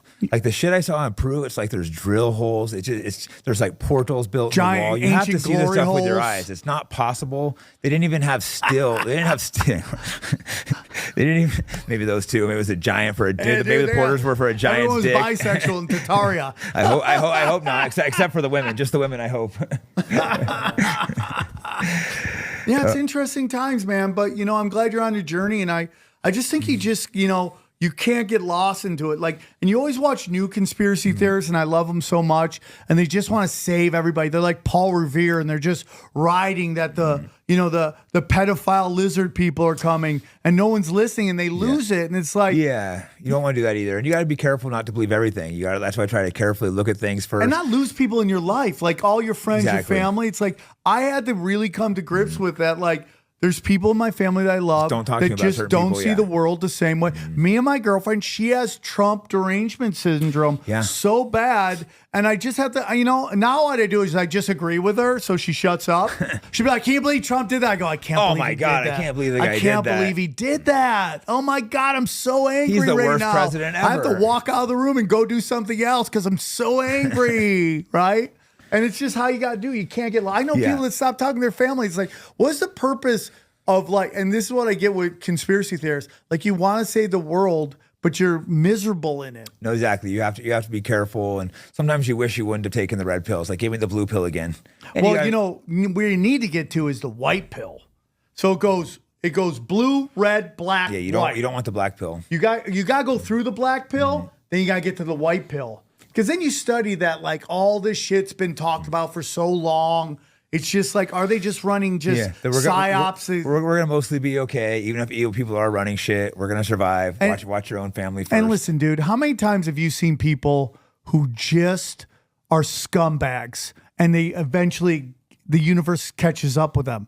And maybe it doesn't happen instantly. Maybe it takes a long time. Maybe it's even not to them. Their kids are just turn out to be just broken people, right? Or like OnlyFans girls. Right? Yeah, exactly. So the whole point is like the universe. Let me get near my thing. Here we go. Right, The universe always keeps everybody in check. And I don't care how big Klaus Schwab is. He's not bigger than the universe. There are universal laws that we must all follow. And I believe it's abundance. Like, it's scarcity. Like, the demons push scarcity, that there's only so much oil. There's only so much opportunity. There's almost so much money. There's almost Can't so have much too many this. people. Don't have kids. Yeah.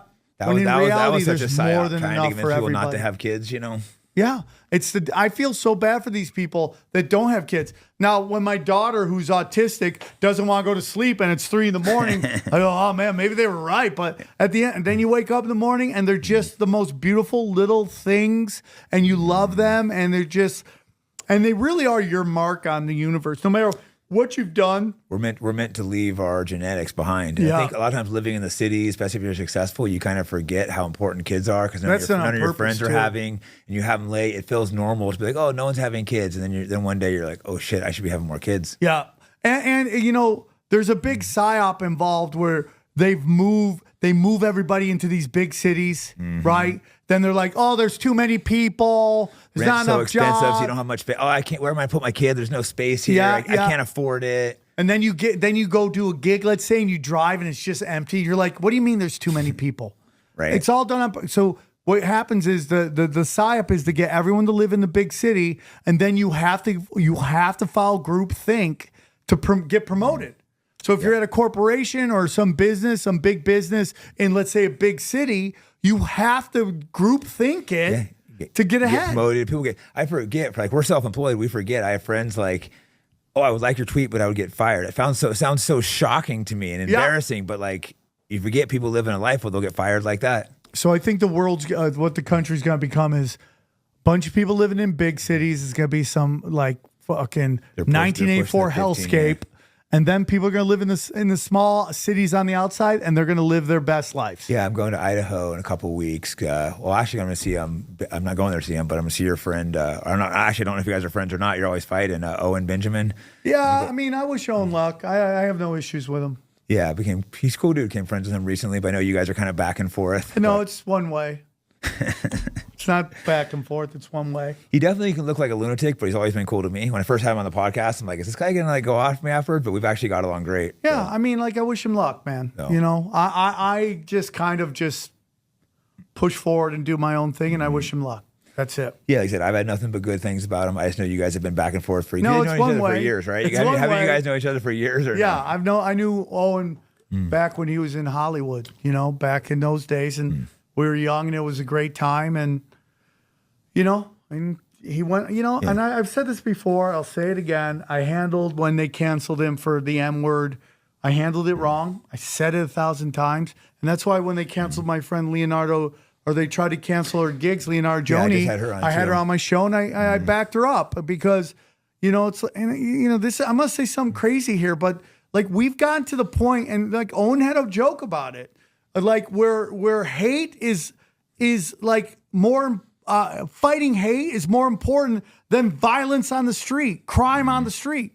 And you know, it's like, and I realized he was right when I watched that guy get stabbed in Philadelphia. Like he's with his girlfriend or his wife or whoever. This black guy walks by him and then comes back and stabs him to death. Oh, that was crazy, yeah. And then she won't give a description because they didn't want to him get the black guy in trouble, because she doesn't want to feed into racial stereotypes. And I go, oh my God, that was Owen's joke. That was Owen's joke. And her boyfriend probably would have wanted that of her. Isn't that crazy? No. He was a anti-police advocate. No, exactly. So he gets killed by a black guy because he didn't want to cross the street, because he didn't want to look racist, and his girlfriend won't give a description because he's black. Yeah, and then she started GoFundMe, and that's why I'm like, we're losing. Listen, dude, 99% of the people are great.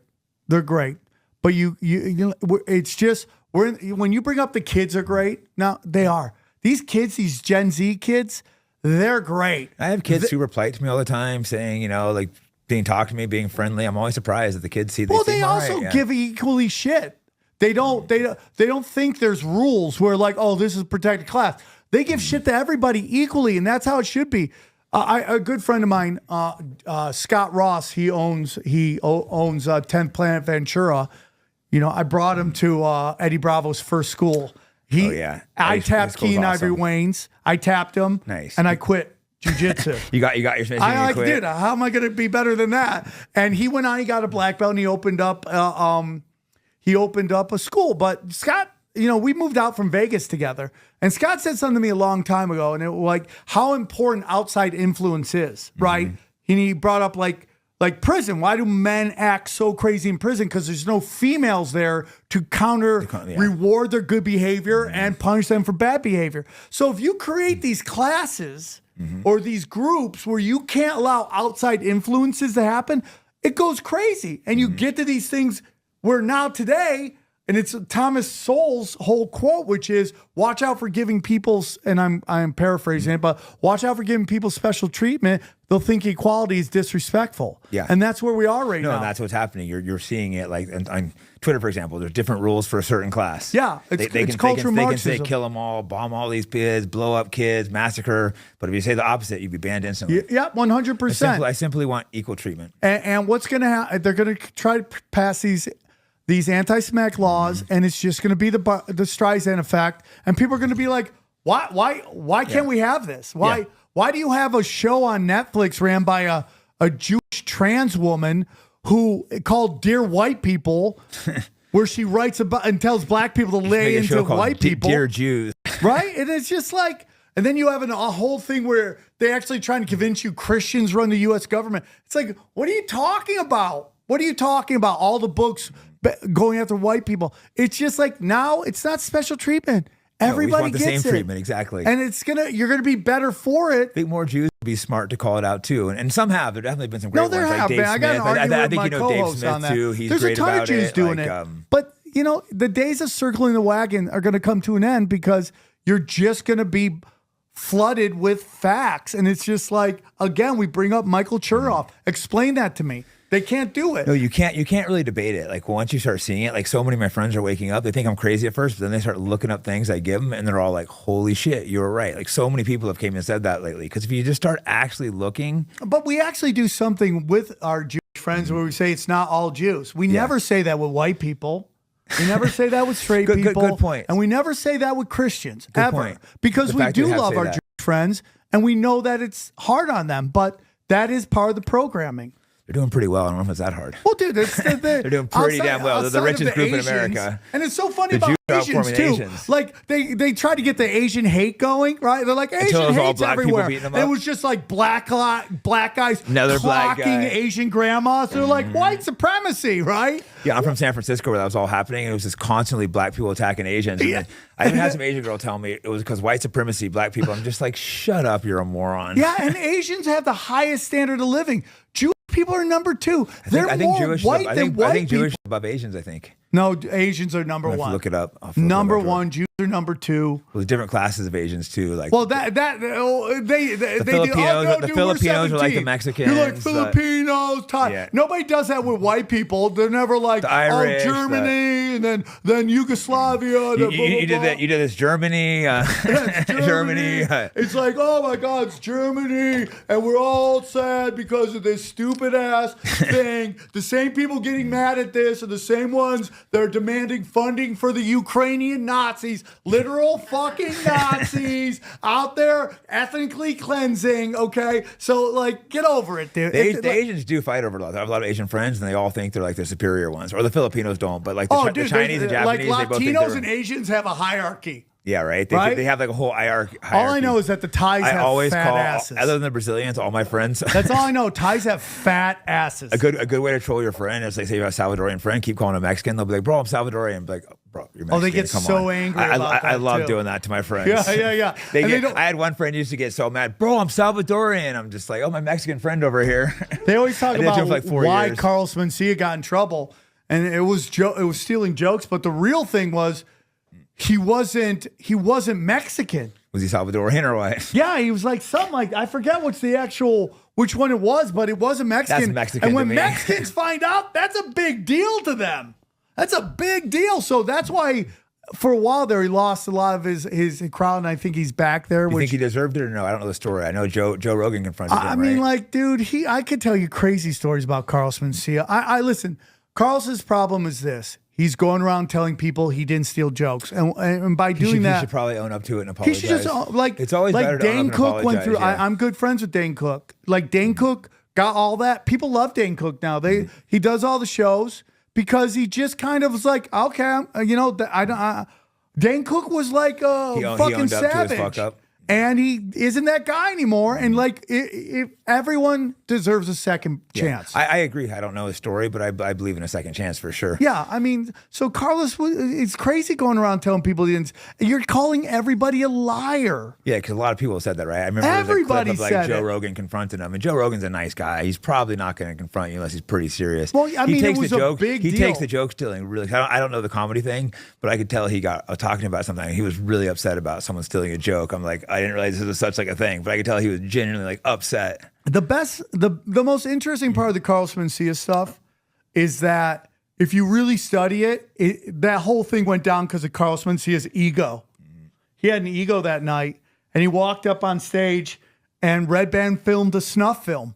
Is that when Joe went after him? I had to go rewatch that. I've never seen a Oh, clip it's like crazy! years It's ago. a snuff film, and Kinda ruined his career, if right? Carlos never went up on stage that night, everything would be Yeah, different. that crashed his career, kind of, right? Oh yeah, 100%. I mean, it came out, and then everyone found out he wasn't Mexican, and that's what caused a big problem right there.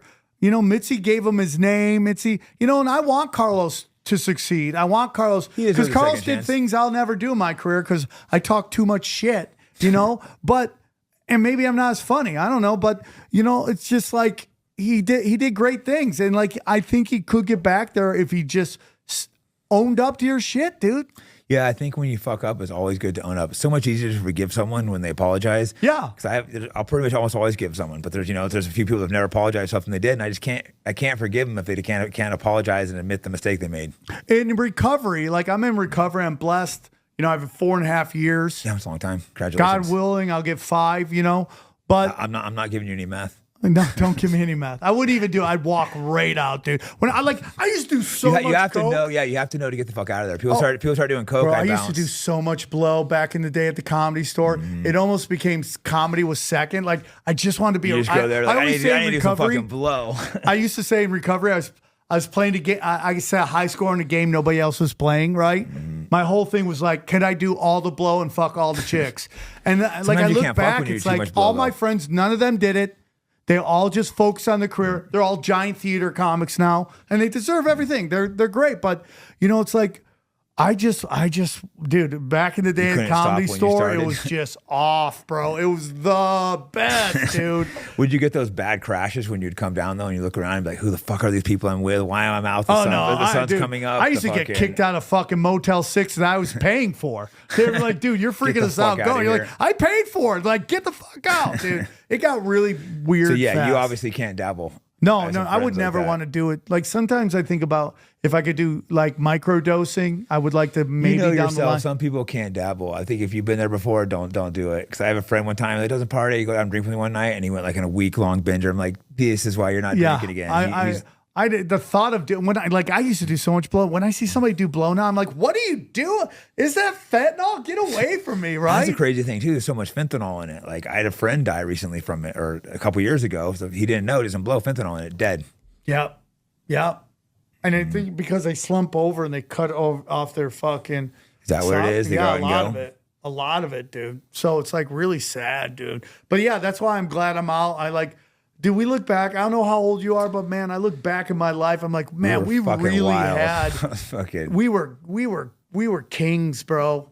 It's been a pretty wild life, but I'm You glad know? to be mellow now. And it's like, I love being old. I just go back to my hotel room and sleep. yeah, I've done so much That's a crazy fun night shit. for I'm like, me. you know what? I can chill now. You know, I got my friends still. Like I'm mellow. I'm glad I made it through the crazy shit and didn't die and fucking do anything else. You know, it's so funny. Like everything I ever learned in recovery goes exactly against everything culture teaches right now.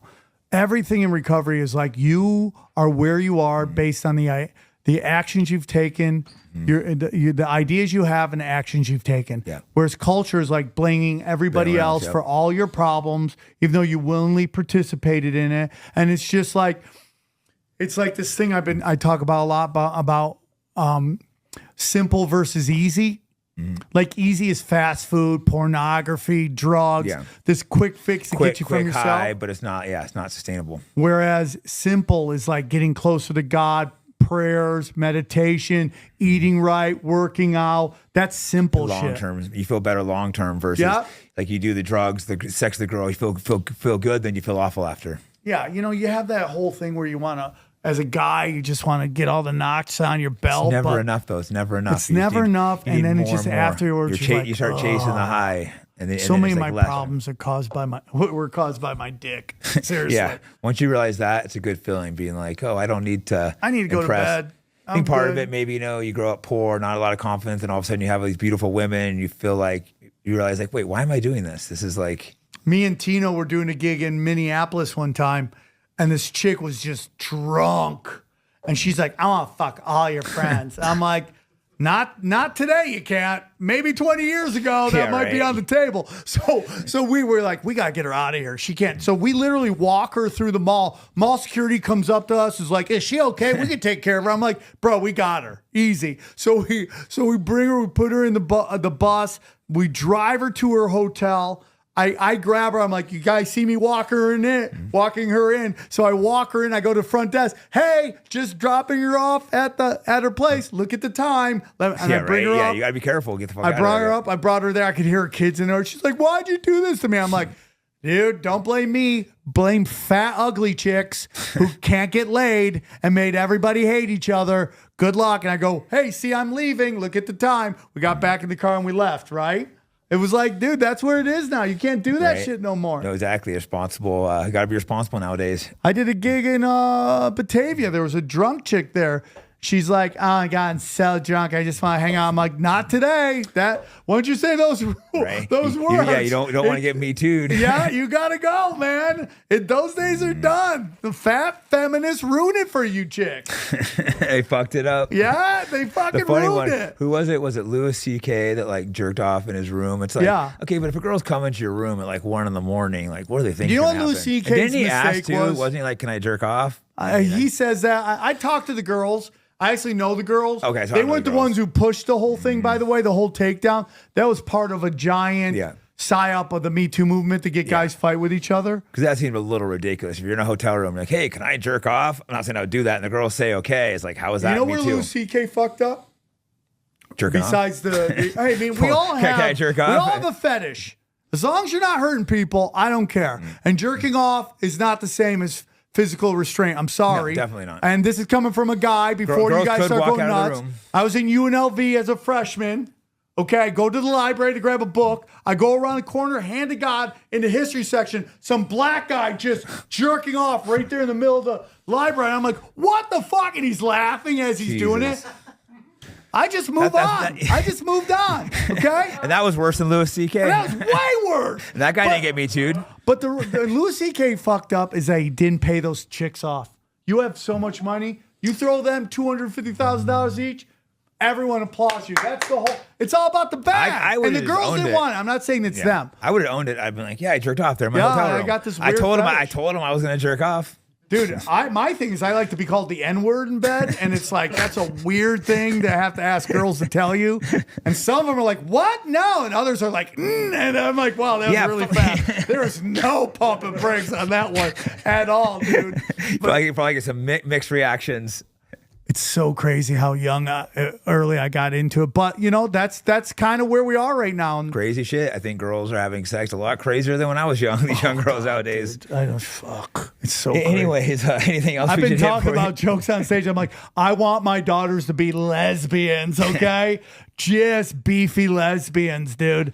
You dirty dick dudes, go fuck yourself, right? Just fucking softball playing, fucking little affair loving, fucking lesbians. Not just dirty scoundrels like some of the guys we know. Out there. Ugh, I don't want that. Yeah, that's anything it. else to hit before we wrap up? Or Well, my last question to you is, why do you think the UFC, there's this perception they're struggling? Why do you think they're struggling? I don't really think they're struggling. Well, their pay-per-views I think are down. Because Why? I think too many? I think people are pirating too many of them. People are used to the free model, all the services, combination. They're expensive. They're expensive. $80. I think it's a combination of things. I think the UFC is still doing good overall. I think people just don't want to. I mean, I'm doing pretty well, and I don't want to pay $80 sometimes. I look like, oh, do I watch this fight? $80. But they need to overstack the pay-per-views too. Sometimes they only put one good fight in the pay-per-view.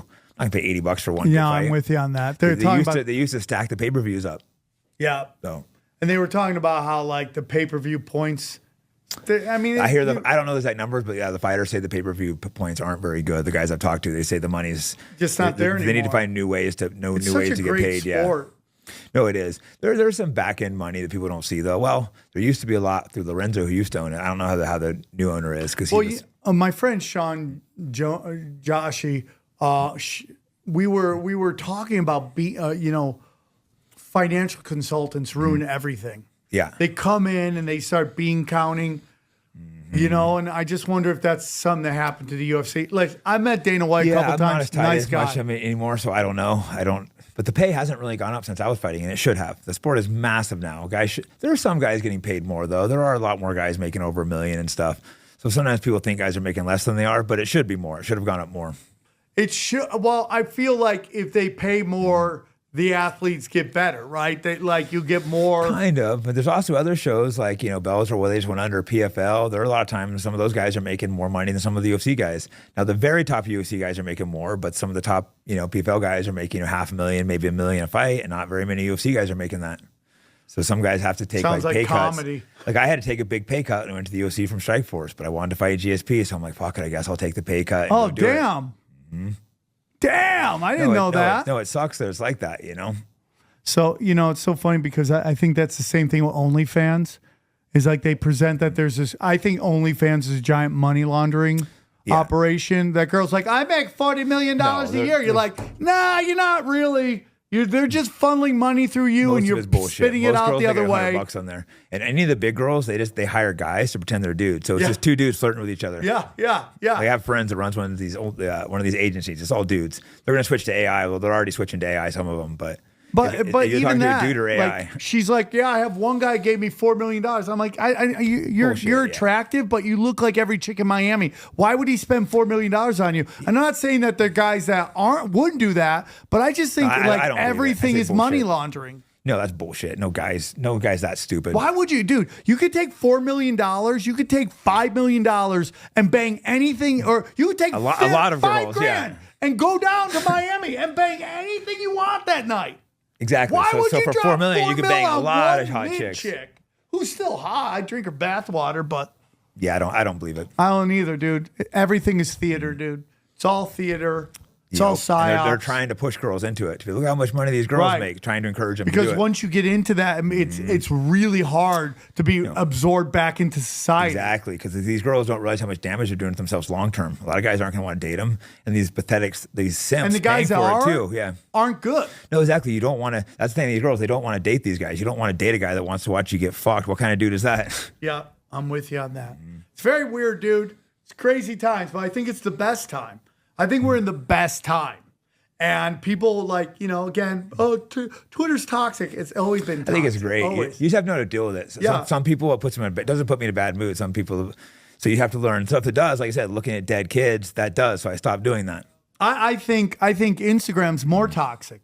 I can't go on. I can't go to my when you're trying to look at new feed, you go to your feed, it's all tits and ass and just it's all tits. The devil tempting you.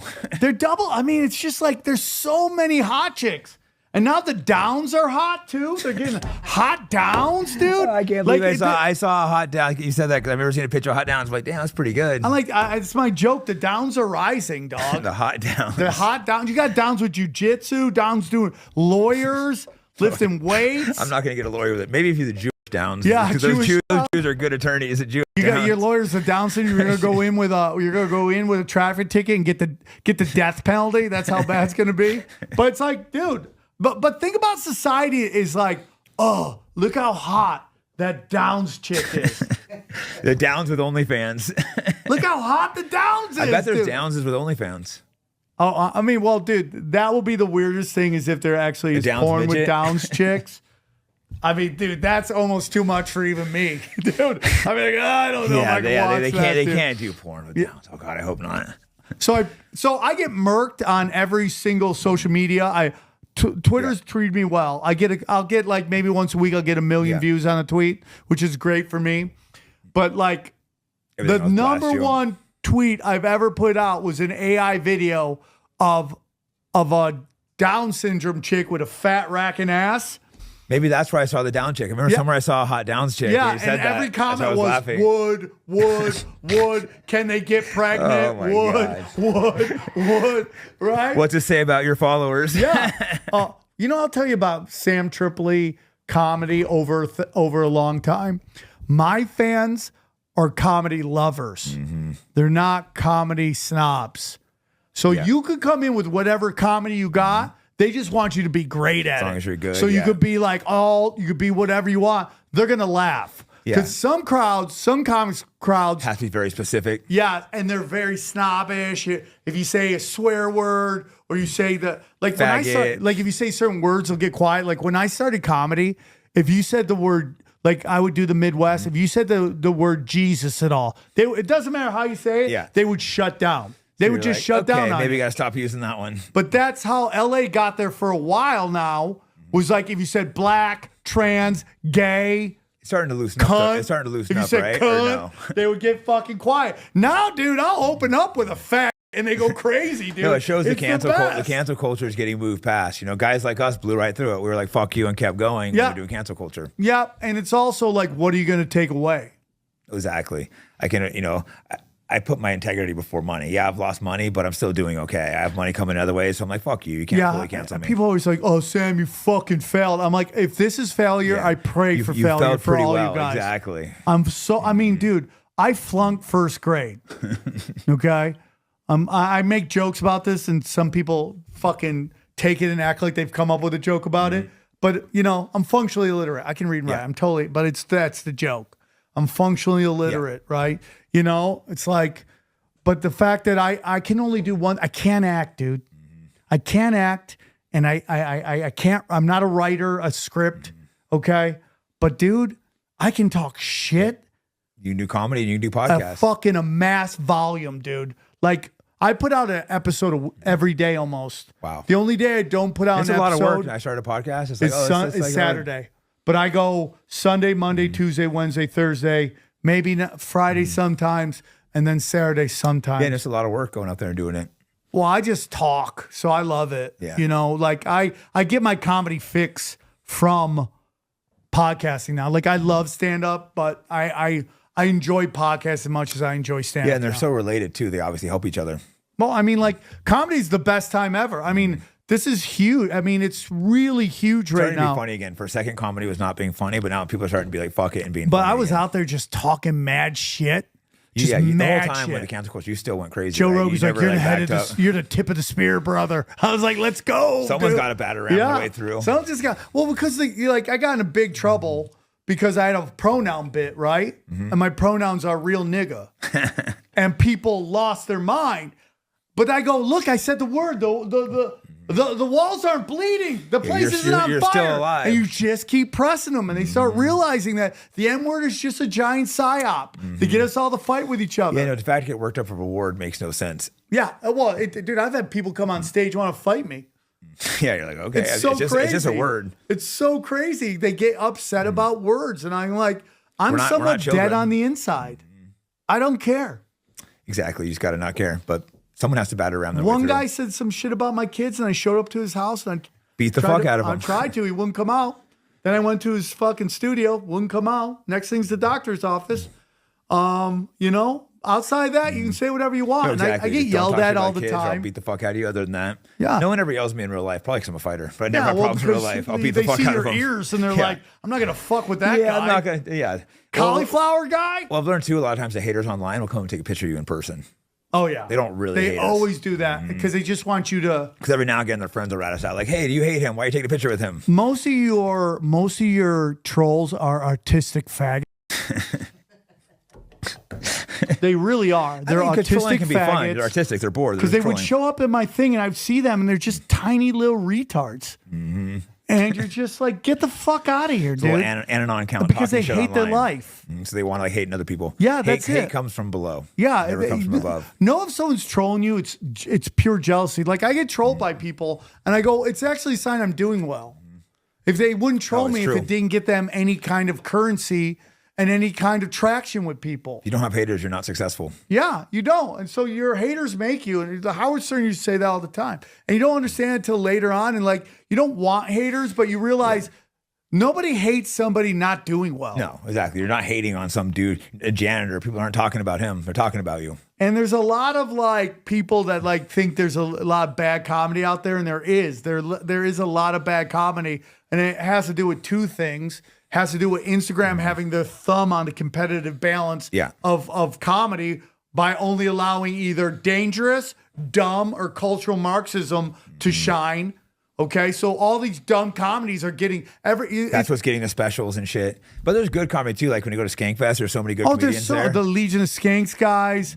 You know, I love Joe Rogan. I love this Joe Rogan. special. And when I go, I think whenever I go to it Austin, was fucking great. he always has such good openers when I go there. Like Hans Kim, I saw him there. Yeah. I remember a while ago, before I knew who Tony Hinchcliffe was, I saw him Yeah, I opening love for Tony. him. Tony's He just crushing brings it. these Tony guys. was Well, now he's laser massive. focused. I remember he wasn't when I first saw him under Joe. Tony fucking used He's crushing it now, manifestation yeah. to get where he is, dude. He made that shit happen. That's why he's great. There's a lot of bad comedy out there, and one is exposure through Instagram, and the other one is that there's so much data now.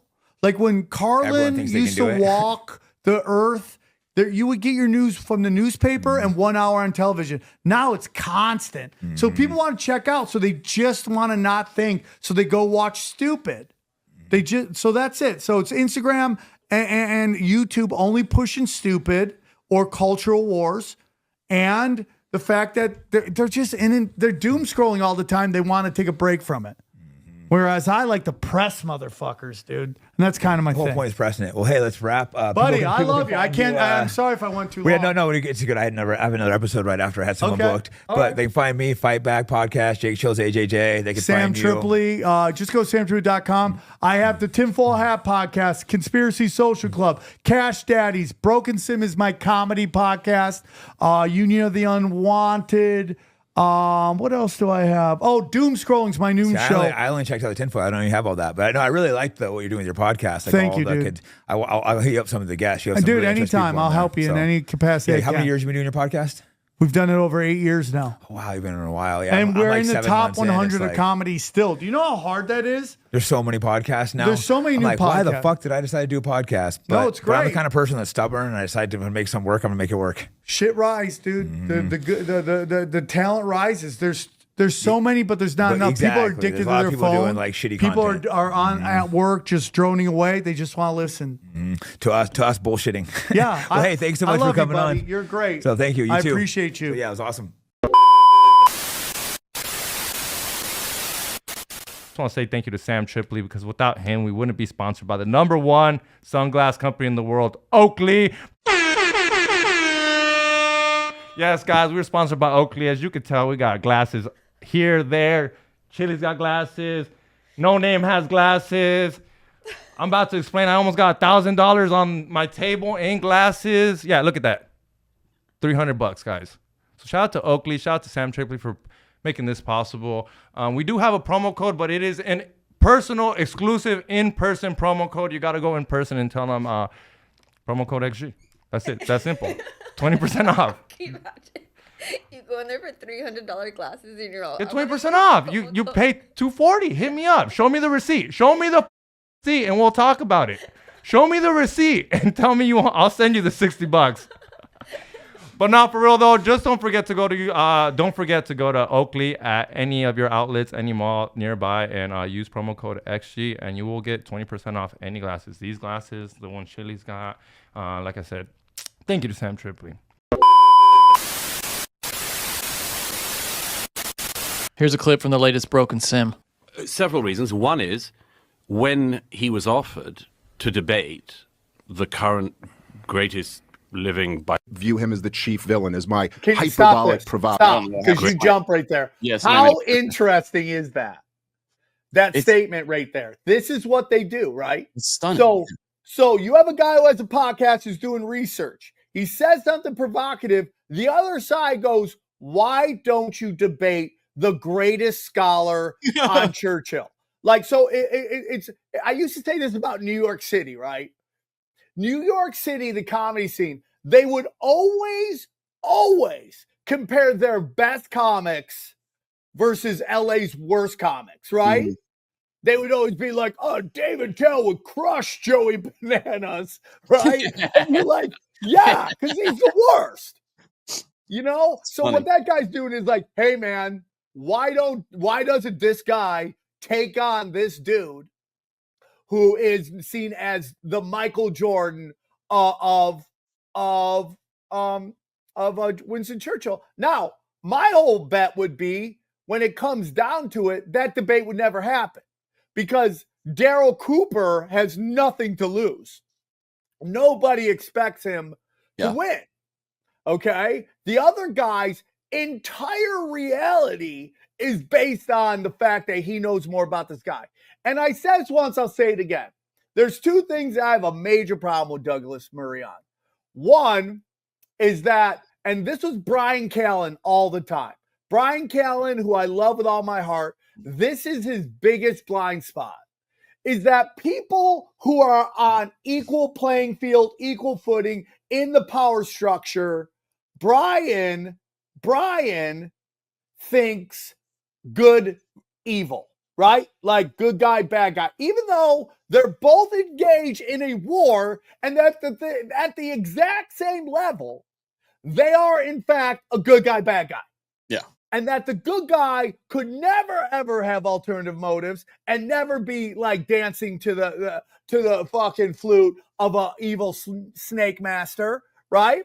And the other guy is just the worst human being to ever live. And the understanding that even though they're both on the same level, on the same playing field, doing the same thing, one good guy, one guy, bad guy. And that's exactly what Douglas Murray's whole argument is that Winston Churchill was a good guy fighting bad people. Oh, he's just a good guy fighting the bad people. That's what he's saying. Yeah, and he goes, I don't think it's in the clip here, but I listened to the episode, and he goes on to say, like, okay, I'm quoting Douglas Murray here, paraphrasing him. Winston Churchill is responsible more than any other person for saving the free world from destruction. And what you're trying to do is take like one tiny little mistake maybe that he made toward the end of the war, which was this plan that he drew up to invade the Soviet Union, and trying to somehow discredit his entire accomplishment of saving the free world by bringing up a couple of little oddities in his record. That's Douglas Murray's argument. Let's just finish this clip right here. Okay, go. I just gotta When grab my he was water real offered quick. to debate the current greatest living Is he not allowed to be interviewed? Cannon wrote an entire book on this. Is he not allowed? Is he not an expert? Is he not allowed to be He's interviewed? certainly not an expert. He can be interviewed. I've watched Pat Buchanan debate. I watched Pat Buchanan debate against Churchill historians, and he was absolutely leveled because he doesn't know what he's talking about. When did Pat Buchanan debate and get leveled? About 20 years ago. I'm just he curious. debated against Andrew Roberts and several other historians at Intelligence Squared in London. I was there. He didn't know what he was talking about. He had a contrary view, and it was interesting and stimulating to hear. But if you only get the contrary view, which is, isn't it fun if we all pretend Churchill was the bad guy of the 20th century? At some point, you're going to lead people down a path where they think that's the view. And that's horse shit of the most profound kind. I don't think that's what he's trying to do. I think that's exactly what we're doing. And the problem is that because your own platform has come about because you're a very successful comedian and much more, and you do ask questions, and you are interested. But there are a lot of people who have come along, partly I think because they've come on this show, who have come along and they've decided, I can play this double game. On the one hand, I'm going to push really edgy and frankly sometimes horrific opinions. And then if you say that's wrong, they say, and that's where the part where he says, this guy is such a fraud. But that is the thing. It's funny though. That is the exact thing that used to bug me about John Stewart. John Stewart. Yeah. I get that, Johnny, because it's an out. But it is the truth. But I get what you're also saying too. So I know. I just thought that. I mean, I'm not defending him in any way, but that was a curiosity of this that I used to. Anytime anybody would be like, "You dude, are you watching the Daily Show?" I'd be like, "Dude, here's the second problem I have with Douglas Murray, and Bill Burr had run into this. Bill, it's this thing that Douglas Murray did that is so hilarious, which is that he would go after Dave and say, you're appealing to authority, which I believe is Douglas's whole argument. The whole argument is the first half hour of the show doing. If you'd like to hear the rest of this episode, subscribe to Broken Simulation in your podcasting app or check us out at youtube.com/Sam Tripoli. We go deep, homeboy. Aaron, open your mind. Drink from the fountain of knowledge. There's lizard people everywhere. That's some interdimensional shit. Wake up, Aaron. This is only the beginning. Dude, you just blew my mind. Tinfoil hat.